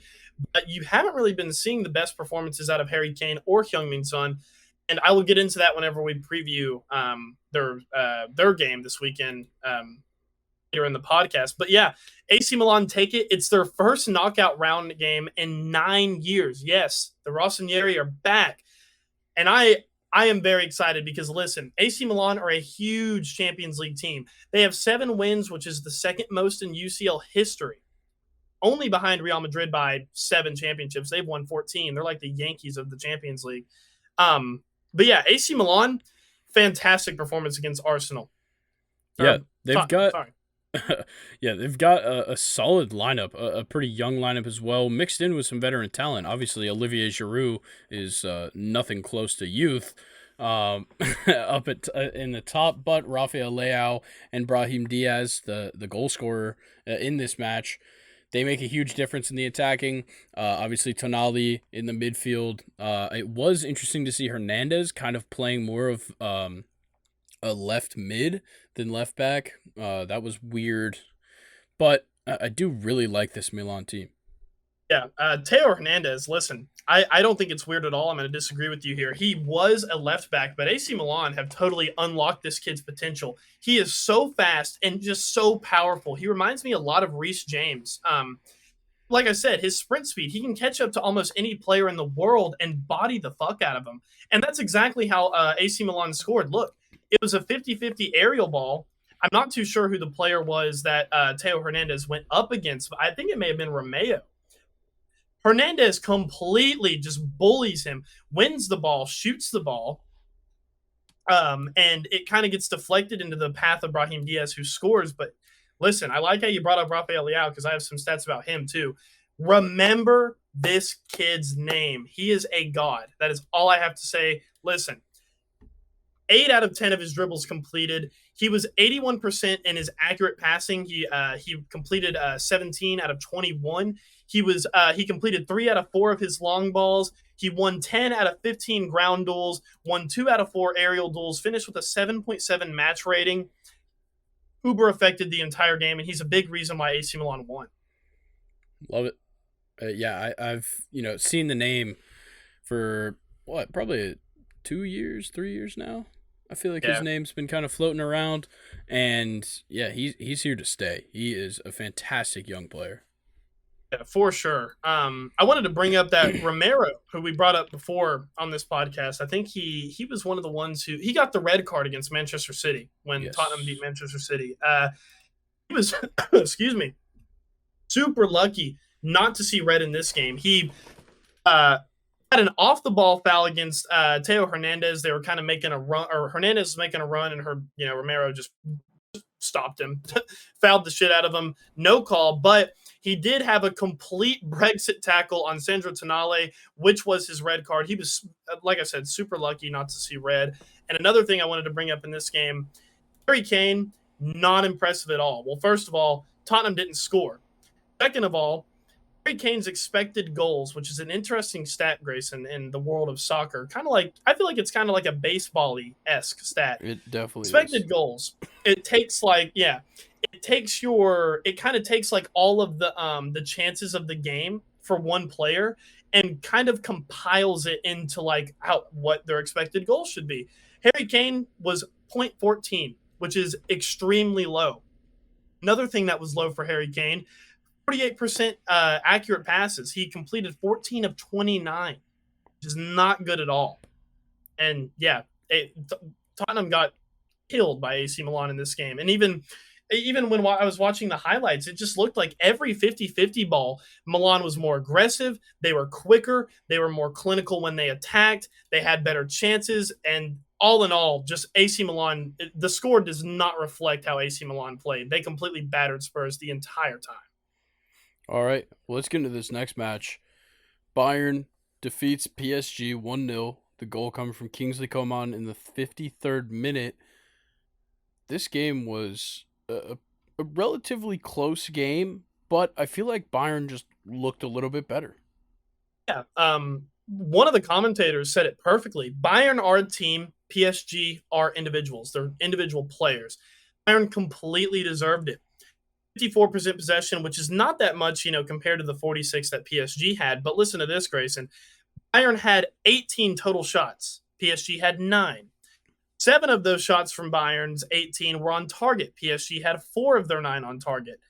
And yeah, Bayern were just more clinical the entire time.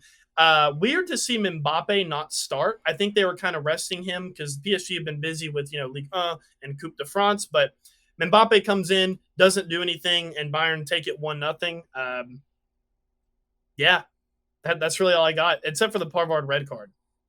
Um, that one was kind of silly though.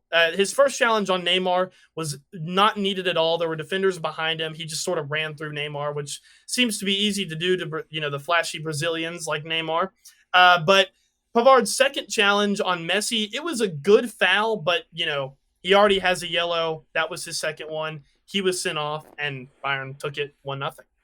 Yeah, I have some questions for this PSG lineup. I understand that you don't typically field like top lineups in the Champions League, but like why is Mbappe not starting? Why are they running a two striker formation with Messi and Neymar? I just don't get it. Yeah, and the thing with PSG is I want to say they recently just got knocked out of the Coupe de France too, and they recently just lost their first Ligue 1 game of the entire season in January. So yeah, things are kind of slowing down here for PSG. And I want to say that this Bayern game, you may have to correct me. I want to say it was in Paris as well. Yes, Parc des And Princes. exactly. And in the Champions League, Grayson, you have to use your home field advantage to the best of its ability. And Bayern came into Paris and won 1-0, and now PSG go into the second leg down on aggregate. They're going to have to play in front of a Bayern crowd, which always has Allianz Arena rocking. And yeah, PSG are probably fucked for the second leg. Yeah, I'm still can't get over this PSG lineup. Like you started a 16-year-old at right wing. What are you doing? You're like, It's Bayern. especially when you look at this Bayern lineup that they put across from them. You've got like just the four across the midfield. They had Yao Cancelo playing up on the left, but still, kind of pushing back more, just still playing like more of a left wing back to assist in this back three because Pavard is a little bit more of a right back than center back as well. But Leroy Sané, Kimmich, Goretzka, Musiala, Coman, Choupo-Moting, who's been on fantastic form throughout this year, and then the defense was solid. Upamecano, Delight, and of course Pavard and Sommer in goal. That's a fantastic lineup. Why are you not trying to match that energy? Yeah, I don't know. Because you can't bet on the fact that by the time the second leg comes around, we'll be well rested and we'll come in with our full starting lineup. Can't do that in the Champions League. You especially can't do it when you're playing against Bayern and you're going to have to go to Munich and try to win. The Allianz Arena is not an easy place to win. So yeah, I'm with you. Very confused with what PSG has done here. Yeah, and for Bayern to play so well, they didn't start. They didn't even start Alfonso Davies. Yeah, he came on and got the assist for Coman. Yeah, so still making an impact off the bench. That's huge. Also, I'm just looking. This is weird. I saw Ibrahimovic at the bottom of the Bayern roster, and I was dumbfounded for a second. But it's a German guy, Aryan Ibrahimovic, 17 years old. Wow. I had no idea that guy existed. I thought I missed something. Yeah, I've only known the one. Interesting. All right, well, let's get into this next match. I'm sure you've got plenty to say about this one. Dortmund 1, Chelsea 0. What do you think, Luke? Well, first of all, if you're gonna make me have two browsers or two tabs, sorry, open, one taking notes during my econ lecture and one watching the Chelsea game, you got to give me the win. I mean, I am trying to 50-50 my school, take notes and watch Chelsea play, but now Grayson, I'm a little bit fed up. The only excuse I will give to Chelsea in this game is Dortmund have a ridiculous 12th man aspect to them. And I want to say that this was one of the first times the yellow wall, the infamous, behind the goal stands there, where it is just filled with Dortmund ultras. I want to say it was like the first time they had been like completely full for a Champions League game. I may be wrong there, but yeah, Chelsea lose 1-0. The chances were there for Chelsea. But yeah, I'm just kind of fed up now. What do you think of this game? I'm a little bit confused. We talked a little bit earlier before the recording about the lineup that Chelsea fielded in this one. There's some tweaks that you could make. I do like this lineup, but like Mudryk keeps coming off the field. I know it was in the 71st minute, but let him play a full match. I completely agree. Thank you for saying that, by the way, because he's been kind of getting shit on. I saw this one comment on an Instagram post in my feed that was like Chelsea fans. He had that 30 minutes against Liverpool, and now they think he's like the next spawn of Eden Hazard, which is so funny because my stake your claim after that game was that Madrid would be better than Hazard. And I felt personally attacked by that comment, Grayson. But I agree. Listen, he only finished the match with a 6.6, so he wasn't doing all that. He wasn't the best player on the field. He certainly has never been as good as his Liverpool sub. Leave him on the field. He's a great work ethic guy. He's super fast. He likes to play defense, surprisingly, from the wing spot. And I think, as the game goes along, he can be way more effective, but Chelsea are not giving him that chance. Yeah, and as well as that, I feel like it's interesting that they're still benching Kovacic even after he's come back from the injury. I think he's gotten a couple of minutes now in the Premier League. You're still starting Ruben Loftus-Cheek. Well, he's actually a new starter. I can't really remember what player got dropped for Ruben Loftus-Cheek, but Ruben Loftus-Cheek finished the Dortmund game with a 7.1. He also played really well against Fulham, I want to say. No, it was West Ham. Fulham, he got subbed on. West Ham, he started. I kind of like Ruben Loftus-Cheek, but I do agree with you. I would like to see more of Kovacic, but a little bit off of that, I just wanted to make this be known as well. Chelsea had 21 shots this game, Grayson, and 14 of them were on target. Dortmund's goalie finished with a 9.2. Wow. And it is so frustrating. Like, this team needs to come together. Absolutely needs to come together, because now we're down in the first leg against Dortmund. Of course, we will see them in the Stamford Bridge. It's not like we lost at home. But in the Premier League, even we're drawing to Fulham and West Ham. Granted, those are rivalry tough games, two London teams, but this Chelsea team is so attacking minded. Why can't you score goals? I am very fed up with this Chelsea team right now. But they're so fun and entertaining to watch, but the goals are just not there. They're not there. Yeah, Very it can be as fun as entertaining as it can be to just continue losing. Exactly. But playing well. And last thing about this game, Enzo Fernandez, he finished with a 7.1, but his first mistake, his first crucial Chelsea mistake, I will say, he's in a one-on-one versus, oh my gosh, I have his name written down. Adeyemi? Yep. Is the Dortmund player that scored. Yeah. He's in a 1v1. It clearly came off of a break, but Enzo's one-on-one with this guy. And Adeyemi kind of shit on him. I won't even say kind of. He fucked him. And that ended up being the goal. It's just some stupid counterattack goal. But, I would like to see Enzo Fernandez, one-on-one with a player. I'd like to see him do a lot better. But, shit happens. It sure does.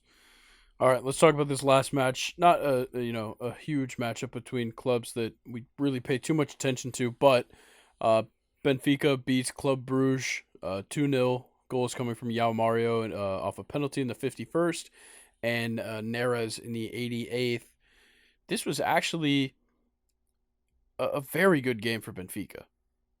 Yeah. I don't have as much notes on this game as I do the other games, but Benfica, sound defense all across the board. I want to say they were all above a 7 match rating, which is really good. Benfica have a really underrated goalie. I'm not even going to try to pronounce his last name, but I know his first name is Odysseus. He's a Greek goalie, really tall, super good. And yeah, Benfica were able to muster a clean sheet against Club Brugge and score twice. And David Neres, even at Ajax, I knew he was a crazy talent, and it's just cool to see him still play well, especially on like a Champions League stage, even if it is against Club Brugge. Yeah, it's fantastic to see. And dude, I don't understand. There's always like one team like Club Brugge or even like Anderlecht out of Belgium as well that just like sneak into the round of 16 every year. That is true. I don't get it. And then we get matchups like this. Like it almost seems like the draw is rigged. Think so? Yeah, like it seems like the draw is rigged for better matchups. Milan versus Spurs, a very even matchup. Dortmund Chelsea, a matchup that people want to see. Both squads, a lot of young talent. Bayern PSG, two of the biggest teams in the world, just a field full of superstars. And yeah, Benfica Club Brugge. Yeah. And then like I'll go ahead and talk about the matches that are happening next week that we'll talk about more in depth once they've happened. But Tuesday, you've got Liverpool, Real Madrid, two top teams, historically.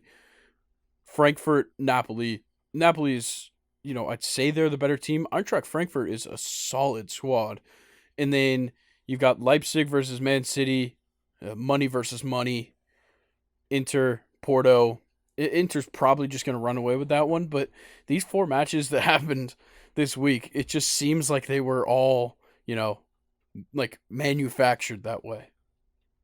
Yeah, and that's you're bringing up the tough things here because FIFA have been under FIFA have been under constant pressure from fans saying that the UCL draws are rigged, and yeah, you're kind of hitting on it there, and I agree with you, but really I think kind of previewing, we'll talk about it more next week, but Napoli could surprise a lot of people. They're killing the Serie A right now. Eintracht Frankfurt, I think this could go horribly for them. And Napoli fans love the Champions League, man. Have you seen the clips of like what Naples does during like a Champions League game? I have not. So Napoli kind of their stadium is right in the middle of Naples, and it's right around like all these apartments and all this kind of stuff. Well, like the end of the Champions League song where it goes like the champions, Yeah. you know what I'm talking about? Yeah. The entire city of Naples has a tradition where they scream that final line, and it gives me chills to watch it every single time. Napoli is a hard place to go and win, especially in the Champions League. Yeah. And a big thing here that I'm seeing right now, we've got three Bundesliga teams into the round of 16, three Premier League teams into the round of 16, and we've got sorry. Yeah, Excuse me. Three Italian squads make it into the round of 16. It's it's kind of weird to only see one Spanish team in the Champions League in the round of 16. That's a good point, but it's kind of been the way that it is. I think Barcelona and Manchester United just played each other in the Europa League. It was a 2-2 draw at the Camp Nou. Yeah, Spanish football. Spanish soccer. I'm not going to adhere to the Europeans here because I'm American. Spanish soccer is kind of on a little bit of a hiatus. Of course, Real Madrid won the Champions League last year versus Liverpool, but they're kind of the only threats in European soccer as far as the Champions League goes. So, yeah, I kind of understand why there's only one Spanish team, but it is weird to see. I'll agree with you there. Yeah, you got two Portuguese teams, or one Spanish. It's crazy. Interesting. All right, well, let's get into the Prem. So, we'll go ahead and talk about Wednesday. I believe it was Wednesday's match. Man City, Arsenal. Man City takes it 3-1. This shakes things up. Yes, it does. I think Manchester City are now top of the table. And it's, I think on paper, and I think we both mentioned this on the podcast before, it's kind of deserved. Look, Arsenal are playing well, but Manchester City has Pep Guardiola, And I'm not even going to talk about the players. I mean, just look at their lineup. It's filled with awesome talent. And I think it was kind of a long time coming. It was a fun run for Arsenal, but Manchester City, man, they're the team to beat, and Arsenal did not come prepared to play against City. Yeah, and I will say right now Arsenal has one less game played than Man City. So right now they're pretty dead even, both with 16 wins, 3 draws. Man City has one more loss, but they're tied right now in points. Man City just has the goal differential, 59 goals for. That is ridiculous. That's 12 more than Arsenal, who's second best. Yeah, and I think your bad game from Arsenal. It comes from these three players here: Martin Odegaard, Nikita, who I think lined up as striker for them, and Tomiyasu, who's either their left or right back. I don't know. He's one of the fullbacks. They all had match ratings that were under 6 points, which is like horrible. And if you have three players from your starting 11 that are under, a 6 match rating, you're fucked, and you're not going to win, especially against a team like Manchester City. And they took complete advantage. But one good part for Arsenal, Jorginho. Not too sure if this is his debut or not. I don't think it is because the deadline ended a while ago. He's probably had time to go ahead and get to the starting lineup. But he was actually Arsenal's best player match rating wise. He ended up with a 7.3, which I think is a good sign for Arsenal. It's one of the few you can pull from this game. Yeah, and just to confirm, that was Jorginho's first start, his second appearance. Okay, thank you. So that's a pretty good, 10.3 is good for your debut, especially against a team like City. So at least Arsenal can, take that away from the game. But overall, horrible performance. Yeah, it's hard to just even expect to win when you look at this Man City starting lineup. Like, okay, you start at the back, Ederson, you're chalked. All right, Kyle Walker, Ruben Diaz, Nathan Ake, Bernardo Silva was interestingly kind of lined up in defense in this game. Technically starting at left back from the way that the squad was set up, but really not. And then in the midfield, Ilkay Gundogan, Jack Grealish, Rodri, Kevin De Bruyne, who had an assist and a goal in this match, and Riyad Mahrez, and then of course the man himself, Erling Haaland, up top. Like, how do you even expect to win a match against this? Yeah, that's just a fairy tale fantasy team that they got over there. Yeah, all that oil money. exactly. Man, I wonder. See, they're winning now, and I guess it's a good sign that their potential penalties against Manchester City hasn't seemed to affect the locker room as far as manager and other coaches to players. But who knows how long Manchester City will be first place. Yeah, and like the way that they both stack up, like Man City, their upcoming fixtures, Nottingham Forest, Bournemouth, and then they have Newcastle, and then right after that, Crystal Palace and West Ham. At least 4 out of 5 of those should be wins. Arsenal, on the other hand, they've got Villa coming up this weekend, and then Leicester, Everton, Bournemouth, Fulham. So once again, like these next 4 for them are very big, possibly wins as well.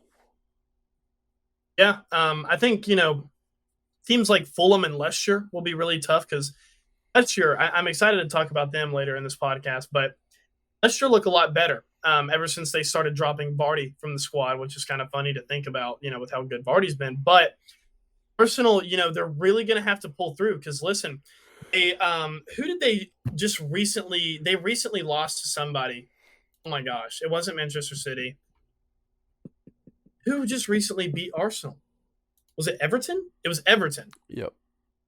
And now I kind of wonder, and I pose this question to you, Grayson: Are Arsenal, are they starting to slip? Do you think they'll still come out on top in the Premier League? Maybe even top 3? They haven't won a match in February. Yeah, I don't know. It's a big question. I think it could shake things up.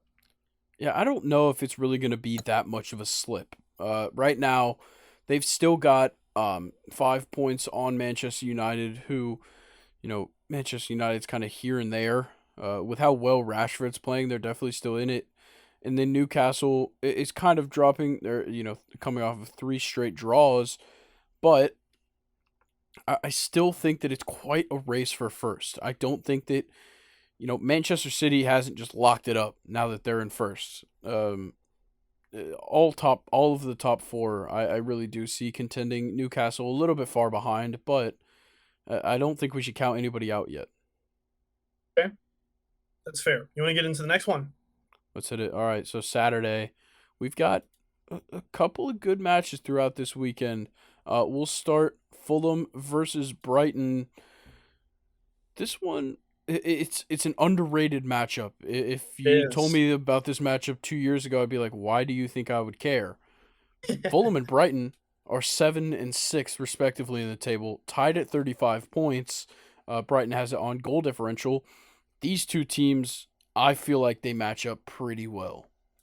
And I completely agree with you. And look, Fulham are back on pace, kind of, with the Chelsea game. And I'm not sure off the top of my head, but the one before the Chelsea game, as far as the Prim goes, Fulham were not really scoring as many goals. Look, Mitrovic has not been that good, since kind of your December break there. And Fulham have had to look elsewhere for their talent. And I think it's Willian. Willian, the old Chelsea player, has absolutely lit up the Premier League in these past couple months, and I love watching him play. And he's a lot of the reason that Fulham aren't completely, in a total slip, because Mitrovic has just not been playing well at all. But Brighton, on the other side, they haven't lost Grayson since December 31st. That was against Arsenal, and they lost 4-2. They are coming off of a very disappointing 1-1 draw against Crystal Palace, but I think that was all down to McAllister. He had a really weirdly, horrible performance against Crystal Palace at center attacking mid. He only finished with a 5.8 and played the entire game. Kind of strange there, but Fulham and Brighton, this is going to be such a good game. Yeah, I agree. I think that the way that these teams match up is perfect. Brighton, a solid lineup right now. Robert Sanchez in goal has been pretty good, and then the midfield looks really good. Pervis Estupinian. You said McAllister. Obviously, he had a couple of issues. Solly March has played very well. 5 goals, 4 assists. He got a goal in their last match, and then for Fulham, we've talked about it kind of all season. Their defense has just been solid. Though they've allowed 30 goals, they still have a couple of pieces in the defense that really differentiate them. Bernd Leno has been a fantastic goalkeeper for him. Kenny Tete in the back. Tim Ream, of course. Anthony Robinson as well. Two Americans right there. Just had to shout them out. They're playing very well, and there's multiple guys up and down this lineup that are just contributing, and that is the big thing. It's not all coming from one guy, especially with the struggles that Mitrovic has had since they came back from the World Cup. It's I'm very happy to see that they're still playing pretty well. Yeah, I agree with you. And I like how you brought up Kenny Tete as well. He's been probably Fulham's most consistent player all season long. Definitely one of the best fullbacks in the entire Premier League this season. Um, Fulham Brighton, this is a hard score prediction, man. Do you have one? I think it's gonna be a 1-1 draw. I think I'm going to go 2-1 Fulham. All right. 2-1 Fulham. I like Willian and Mitrovic. I think Mitrovic will come back here because this is a big game. He needs to step up, and he's a big time player. All right. Well, that brings us to the next one. Chelsea versus Southampton. What are your thoughts here, Luke? Because we just talked about how they played in the Champions League, a phenomenal performance. And when you watch the game, they're just not getting the results. Yeah, and before I even talk about Chelsea versus Southampton, I wanted to bring up some very interesting Premier League facts to you. And I remember pre-recording, I said I'm going to stop making excuses for Chelsea, but guess who's about to make some excuses for Chelsea? Listen, 79 changes to Chelsea's starting 11. It's the most in the Premier League. You know what else is most in the Premier League? Chelsea have used 32 players this season. And it makes sense. We've gone through a managerial change. We've spent over $600 million on players. So I understand, kind of testing things out. And it looks like recently Chelsea have kind of found who their, staple players are going to be for this season. But listen, this Southampton game, they're dead last in the Premier League. If if Chelsea don't score at least 2 goals against Southampton and win, I think I take back my stake your claim. I don't think Chelsea will finish top 5 or top 6. I think Chelsea will kind of take like an off year, but Chelsea are in a good position here to get some momentum versus a team that is horrible. So who knows? Yeah, Southampton's struggling, man. They haven't had a clean sheet since October 19th against Bournemouth. That is astoundingly bad. And look, Chelsea, obviously, they've got the squad. They've got the talent. They have goal scoring talent. It's just not happening. And Yep. I'm not sure what the problem is. That look, they're creating chances. You talked about like how many shots on goal they have in that Champions League game again? Hang on, let me go back. Something ridiculous. Had 21 shots total.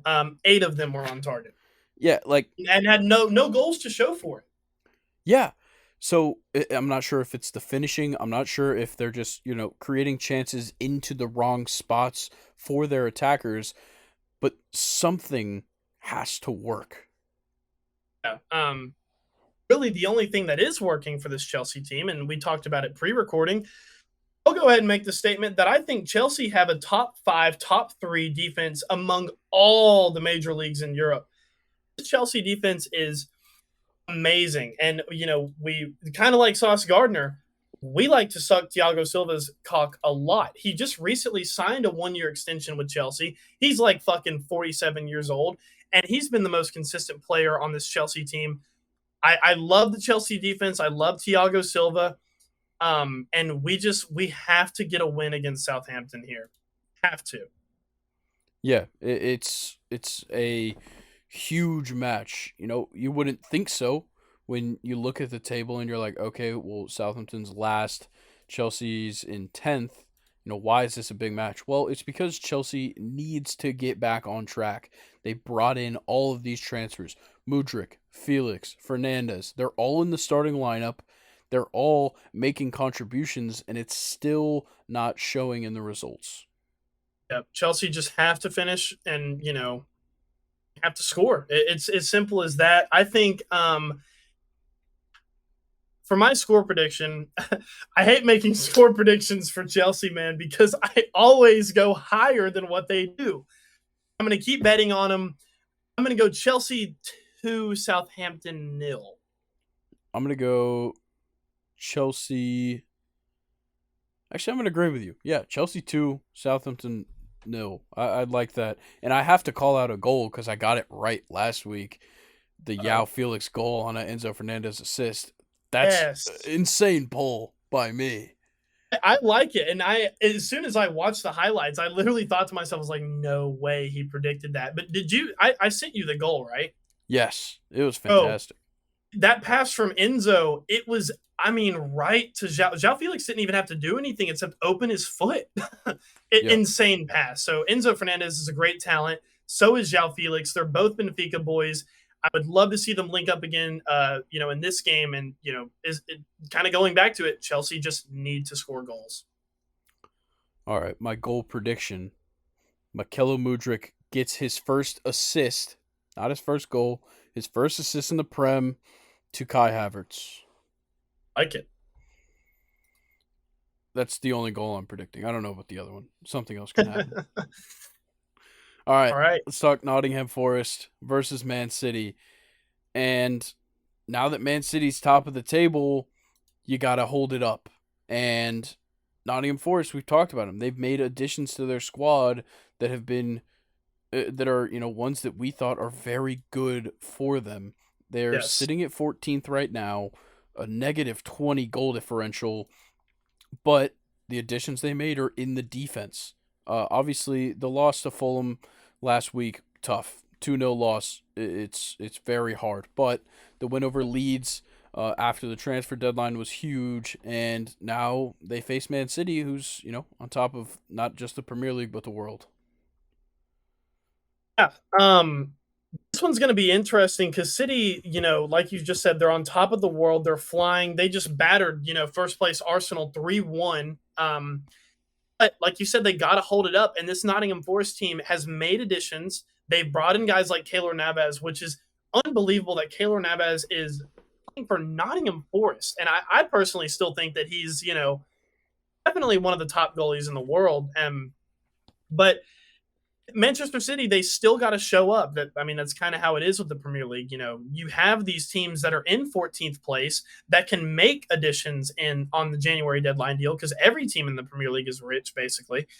So yeah, Manchester City, I think it'll be a little bit tougher than what people think, but I still think Manchester City will probably win this game. Yeah, I'm gonna take Man City 2-0. I'll go Manchester City 2-1. All right. Now we get into Newcastle, Liverpool. Liverpool's just trying to get back on track here. Look, they're coming off of the win in the Merseyside Derby. Before that, they hadn't won since goodness, it's even past their last 5. God, come on, load. I talked about it last podcast. Yeah, I don't remember what it is though. They hadn't won it in quite a few weeks. We'll just go with that. And look, this is the time to get it back on track. You're playing a top 4 team that's on a bit of a skid. 3 straight draws for Newcastle. You need to win. You have the talent. They're kind of in a similar situation to Chelsea where they have the talent, they can create the chances, and they're not finishing. Yeah, and the thing with Liverpool that was really impressive to me is, this is another thing, guys. Grayson, I'm literally doing a podcast with Nostradamus right now. This kid is a freak of predicting shit. Cody Gakpo scored in that Merseyside derby. And in my personal opinion, the last few games, Cody Gakpo has been probably the best player on Liverpool. He's an insane young talent. And what needs to happen is Liverpool need to build off of this. Look, Everton sucks, but it is a rivalry game for Liverpool. That's a good win for them. They need to bring the energy against Newcastle and grab the win here. Another thing that I liked about the Everton Merseyside Derby win is they kept a clean sheet without Van Dijk. I don't know the stat, but I'm sure they haven't been able to do that in a while, and I'm sure Van Dijk being gone is a big reason why they lose 3-0 to Wolves on certain Sundays and shit like that. So Liverpool need to bring it against Newcastle. They have momentum with the Merseyside Derby win. They have to get a win here. And a draw, at 9th place, a draw is just not acceptable. Yeah, and even missing Van Dijk, I need to see more out of this defensive 4. With Van Dijk out, you still have Joe Gomez, Joel Matip, Trent Alexander-Arnold, and Andy Robertson. They have to get a clean sheet here. Yeah, I agree. It would be cool if Liverpool could, go back-to-back clean sheets. That'd be awesome. Newcastle, although they've been kind of slipping and they've been getting draws their last couple of games, they're still in 4th. And Liverpool, they only really have the recent Merseyside win to kind of go off of. So I think it'll be kind of a close game. I think it's a 1-1 draw. I think Newcastle gets another draw, but Liverpool can't win. I think Newcastle wins at 1-0. Their defense has just been phenomenal. 13 goals allowed. They're the only ones under 21 right now. That's 8 goals less than Arsenal's given up, who has the best goals allowed, or the second best goals allowed right now. Their defense is fantastic this season. Obviously, Nick Pope in goal has been phenomenal. Fabian Schär, just across the defense, they're playing fantastic. Kieran Trippier has been great. I know I'm missing somebody in that defense, but it's just across the board. This Newcastle team has been very good. They score goals, 35 goals for, nothing to scoff at, but the 13 goals against is the glaring thing here. So I think it's going to be 1-0 Newcastle. I like it. All right, let's get into Sunday's matches. Got a couple of good ones here. Manchester United versus Leicester. Let's go ahead and talk about it. It seems like you've been chomping at the bit. Yeah. Listen, this Leicester team, they look completely different now that they've dropped Vardy for Iheanacho, and it's paid off. Look, our last couple Premier League games, of course, we already talked about it a little bit, but the one against Aston Villa where Vardy comes off and Iheanacho gets like 2 assists and a goal. Well, listen, when Leicester City played Tottenham, Iheanacho scored again in that game. So I think, it's not a Vardy party in Leicester anymore. And a Manchester United team that we've seen, they can get exposed. Listen, the Barcelona game, I kind of watched it. I, picked up on a couple things. Manchester United, that was another game that they should have won, and they just ended up, kind of losing their lead. They were down 1-0, tied it 1-1, then went up 2-1, and then Barcelona gets some kind of shitty goal that Manchester United end up getting a 2-2 draw with. You kind of saw the same thing against Leeds, except Manchester United had to come back from that game. So if Manchester United limit their mistakes, the sky's the limit. But Rashford, Grayson, can only do so much. And this Leicester team have scored 8 goals in their last 2 games. So I think it could honestly go both ways. Leicester look amazing. Yeah, I think that there's a lot to look forward here. Obviously, Marcus Rashford is on ridiculous form right now. It seems like they can't stop him from just getting directly in front of the keeper at all times whenever he wants to. But I will say, Leicester looks great. They're scoring goals. So I think it's going to be a 2-2 draw. 2-2 draw. You know what? I'm gonna go even a better game. 3-3 draw. Okay. I like it. All right. Let's talk Spurs versus West Ham, the last game of the weekend. And look, this is a get right game for Spurs. West Ham sits right now at 16th in the table. A draw versus Chelsea, a draw versus Newcastle, and a win over Everton in their last 3. They're not playing horrible soccer right now. They've just run into 2 good teams here back to back for these draws. And look, we just talked about Tottenham in the Champions League. They couldn't get it done. But let me tell Yeah, you, West Ham is not a Champions League team. it's a good point. But listen, I have some cool stats here that I wanted to bring up. So Harry Kane hasn't scored since the 1-0 win against City. Of course, that was only a couple weeks ago, but Harry Kane is supposed to be, Harry fucking Kane, not just Harry Kane, Harry fucking Kane. He's supposed to be one of the best strikers in the world. And he's not really been scoring consistently. And I even brought up, some of his stats against Milan. He just didn't really play well. And no wonder they couldn't score against Milan. But for Heung-min Son, it's even worse. He hasn't scored since January 28th. We're coming up on a month of no Heung-min Son getting goals. And his 2 goals, or the last game that he scored a goal in, was against Preston North End. So basically an elementary school, Grayson. And of course, Heung-min Son's going to score 2 goals in that game. But that's the last time he scored. So listen, Spurs could be caught here in a trap game, but with it being against a team like West Ham, you have an awesome chance to bounce back, and that's exactly what Spurs need to do. Not too sure if they'll do it, though. Yeah, I don't know how I feel about Spurs right now. You just talked about the inconsistencies in the offensive attack here. I I don't know, man. West Ham really isn't playing that bad right now. Yeah, exactly. It could be a trap game for Tottenham. My main problem though is that as bad as Tottenham's been at scoring goals recently, West Ham's been bad at it all season. So I'm gonna Yep. take Tottenham 2-0. I'm actually going to go with Tottenham keep slipping. I'm going to go with a 1-0 loss. I think they won't score again. All right. Well, that definitely makes it interesting. I do have a little question for you, and we'll run through this one pretty quick. We're going a little long, but a little bit of a hypothetical here. Where do you think PSG would finish in the Premier League this season? Hmm. 5th or 6th. What teams are you saying? Like the top 4 right now would place ahead of them? Yes. Yeah, I even think Newcastle would, because here's the thing. I brought it up earlier. PSG, they don't really play like a team often. And I feel like in the Premier League, yeah, even more so than other leagues, it's a little bit more of a bigger deal to play as a team. But this is kind of I think the main factor that I'm going with PSG placing so low among the talent that they have is they would get absolutely battered in the Premier League. It is by far the most physical league in the entire world. Their players, they're great players, but I would admit that they're a little flimsy. And I just don't think a Premier League season's long, and I think they would just get battered and tired and injured throughout the season. So that's why I would go kind of like fifth or sixth for PSG.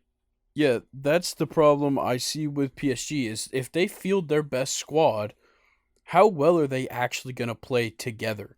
Because you have a ton of talent.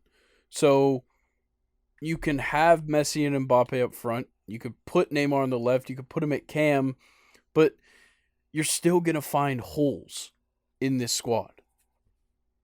Yeah, and even to go a little bit further, is the Premier League is it's a hard league, and I know a lot of people kind of gripe on the argument that it is the best league in the world, but I'm one of the people that thinks it's the best league in the world. Look, you can lose to any team in the Premier League, bottom 3 versus like top 3, it doesn't matter. The Premier League is such an unpredictable league cuz every team is talented. Let's just be honest. Every team is talented in the Premier League. And I think, over time, you would start to see a PSG team kind of drop to middle of the league, like Premier League teams, just because of how battered they are with the season. And I don't really think PSG have the depth to survive injuries and replacing players too. I think PSG would just struggle. Yeah, I feel like I'd probably say fourth or fifth. I do think that they could definitely make it into the Europa League, being in the Prem. I think that what happens here is because you're adding PSG in, we'll just theoretically say that Southampton goes out because they're in 20th. So you're kind of just replacing Southampton with PSG. So you're adding two more extremely tough matches compared to playing against Southampton. And I think that throws some teams off up at the top. So I feel like I want to say that PSG would finish fourth. I mean, I like that take, but I feel like there's also an argument that could be made that PSG could even kind of end up like Chelsea or Liverpool, just kind of not really have it all there and kind of be in like, in your ninth, 10th, seventh, eighth positions even. But I think, fifth and sixth is probably where I would put them, but you went a little bit higher. Was that all that you wanted to talk about with PSG? Yeah. Okay. I have something for you then. This is pretty cool in the news, and I'm so excited because I really want to get your opinion on this because you don't know about it yet. Todd Bowley, the Chelsea owner, it recently just came out that he had a secret meeting with the president of PSG in regards to signing Neymar. How does that make you feel?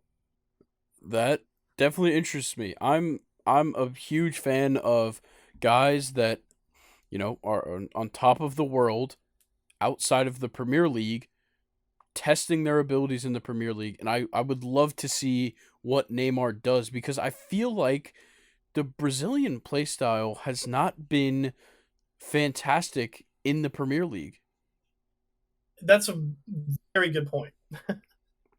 Very good point. It's very, kind of flashy, no contact, very fun to watch. But we've seen it, and kind of Anthony is having the same problem at United. He really hasn't been that great.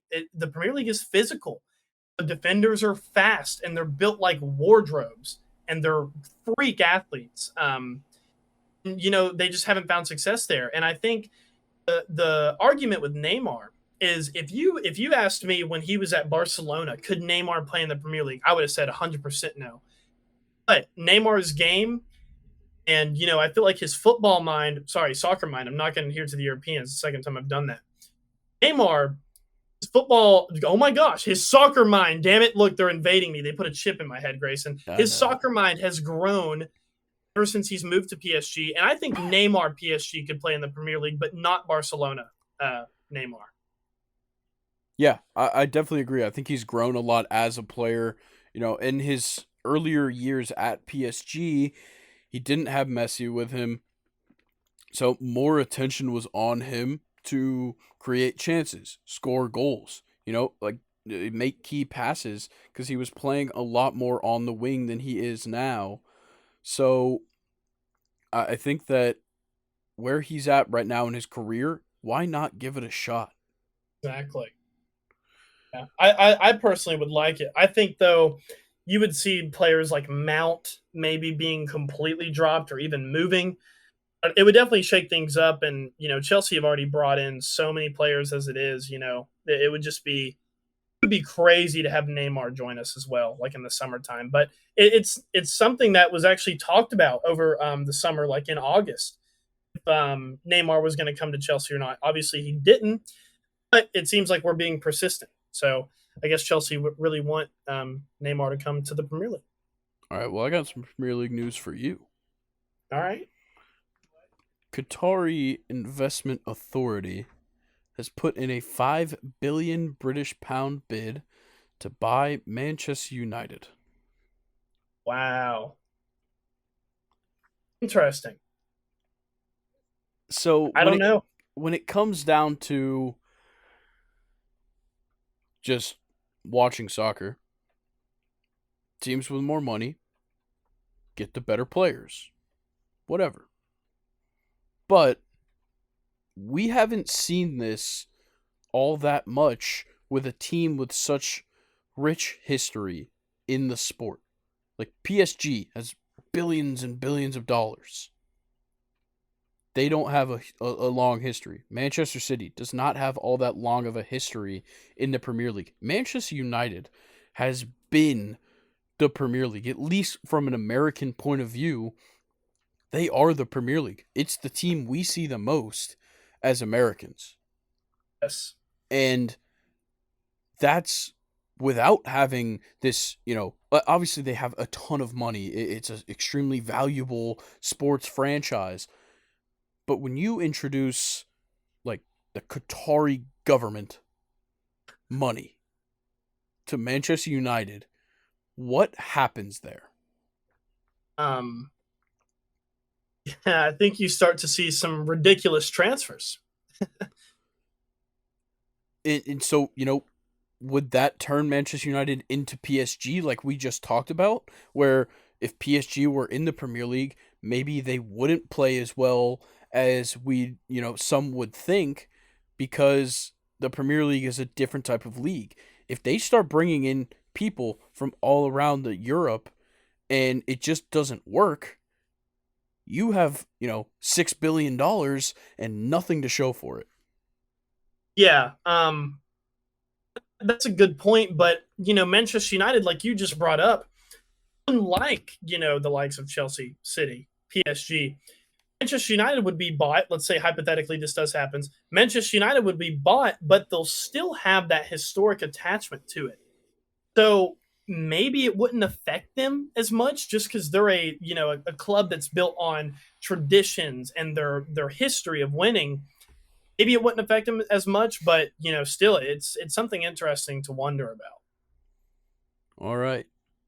Well, let's go ahead and get into Do You Remember? I'll try and move fast. I'm very interested in the one I picked today, but I will move fast because we're pushing 2:30 at the moment. So let's go ahead and get into it. Luke, I know for a fact you don't remember it, but do you remember October 6th, 2007?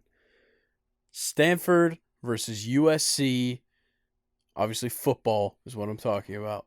Stanford is coming off of a season with a 1-11 record in 2006. They bring in Jim Harbaugh for his first college head coaching job. They're off to a 1-3 start going into this game. USC, on the other hand, has been one of the best programs in college football since the arrival of Pete Carroll.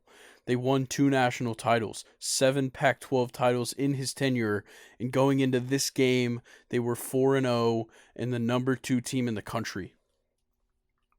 Stanford coming off of a 41-3 loss the prior week. They were a 40.5 point underdog in this game. All right, now we get to the actual game itself. USC took a 9-0 lead into the half, but Stanford stayed in the game. They score a touchdown in the third quarter to bring it a little bit closer.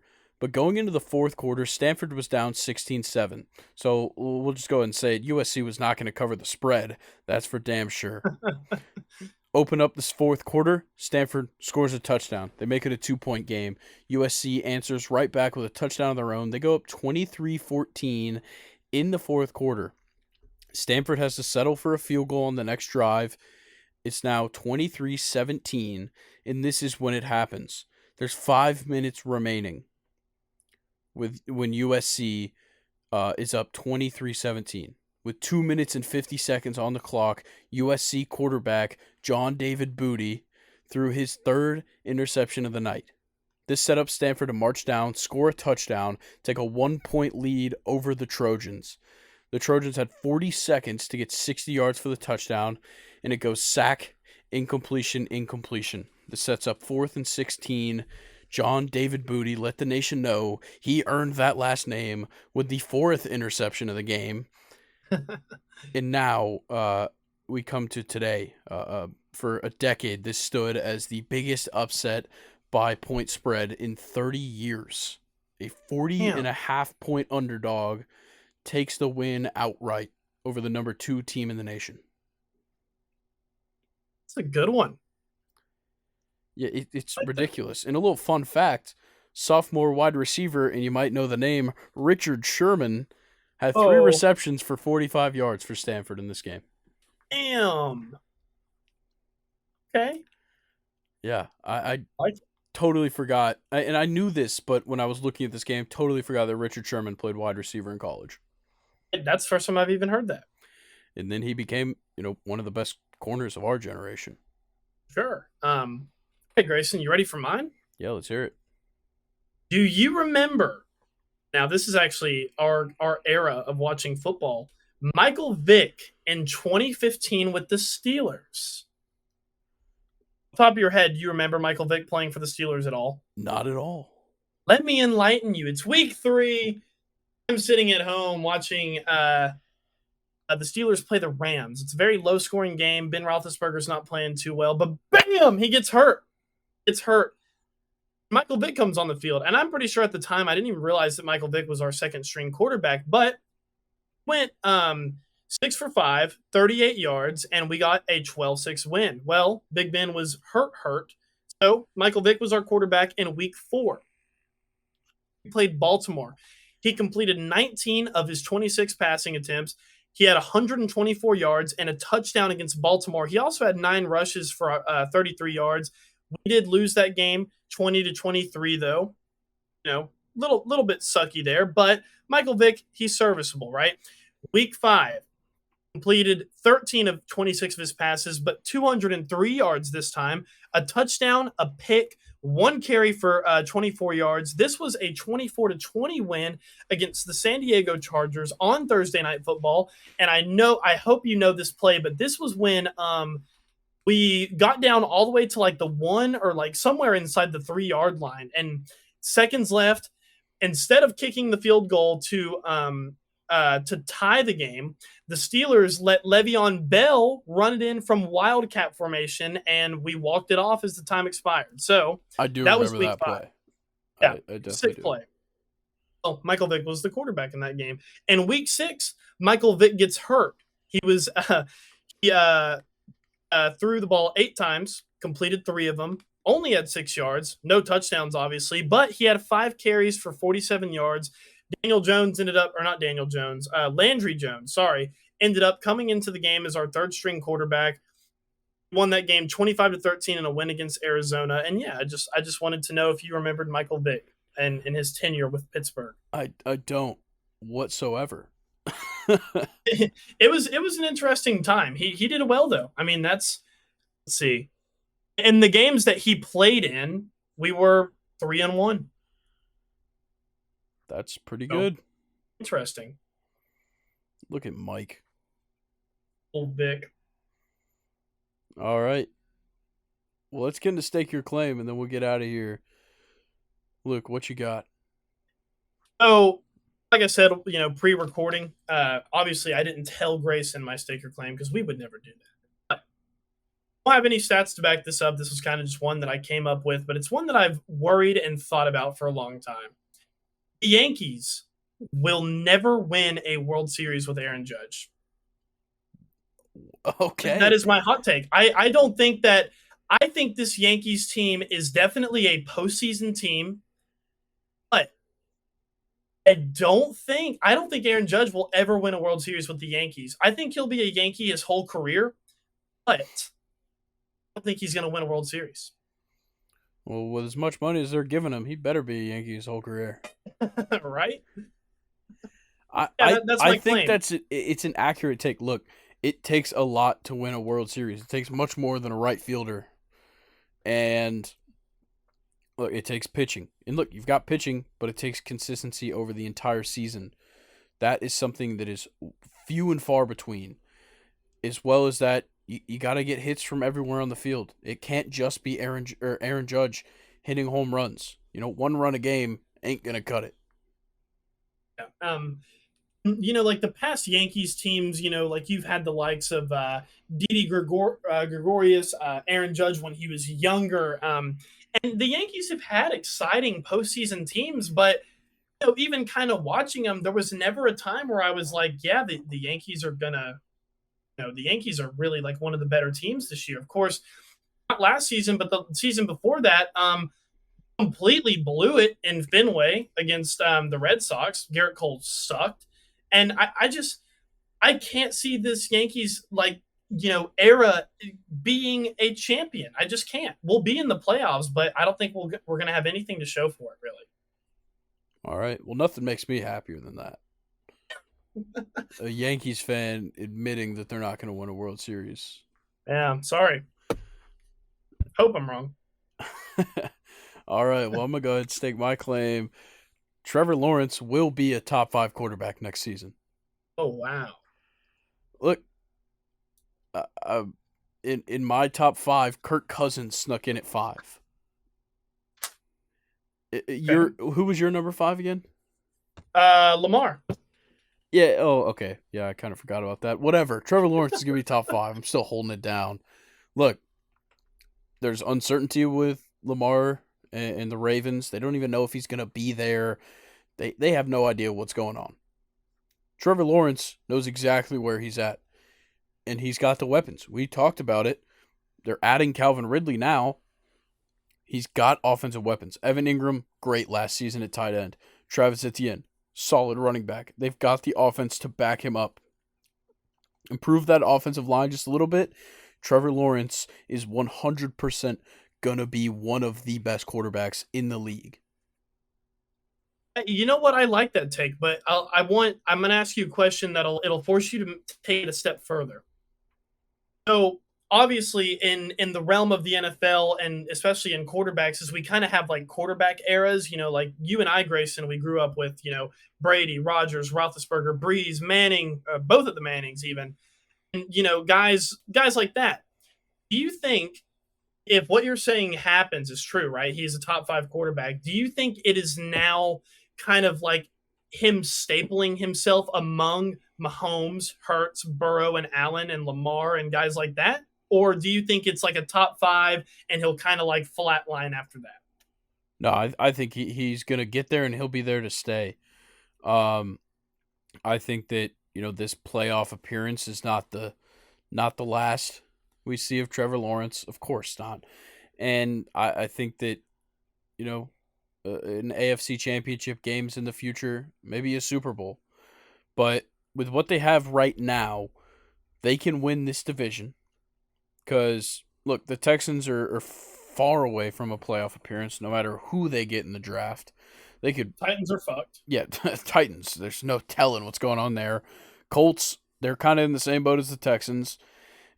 And it just, I don't know, it's set up very well for the Jags to look very good in their division. And that's where it counts. If you win all your division games in a season, there's 6 wins for you. You're going to pick up a couple more. I love that take, Grayson. That's a good one.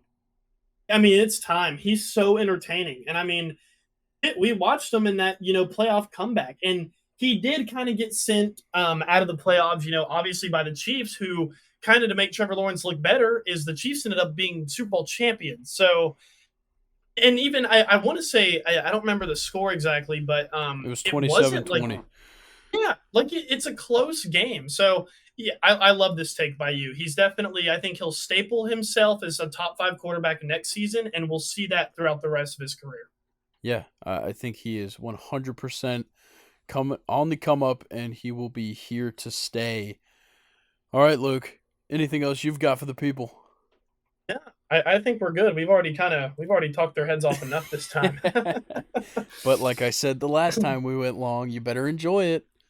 A Exactly. little extra second and short will never hurt anybody. Mhm. All Not at right, all. guys. Make sure you're following us on all the socials. Leave a 5-star review on Apple Music and Spotify. Make sure you're following on those as well. And if you're listening on YouTube, like, subscribe, comment, whatever you feel is needed. It's going to do it for us. I will catch y'all on Wednesday. Luke will be back for Friday next week. Peace. This is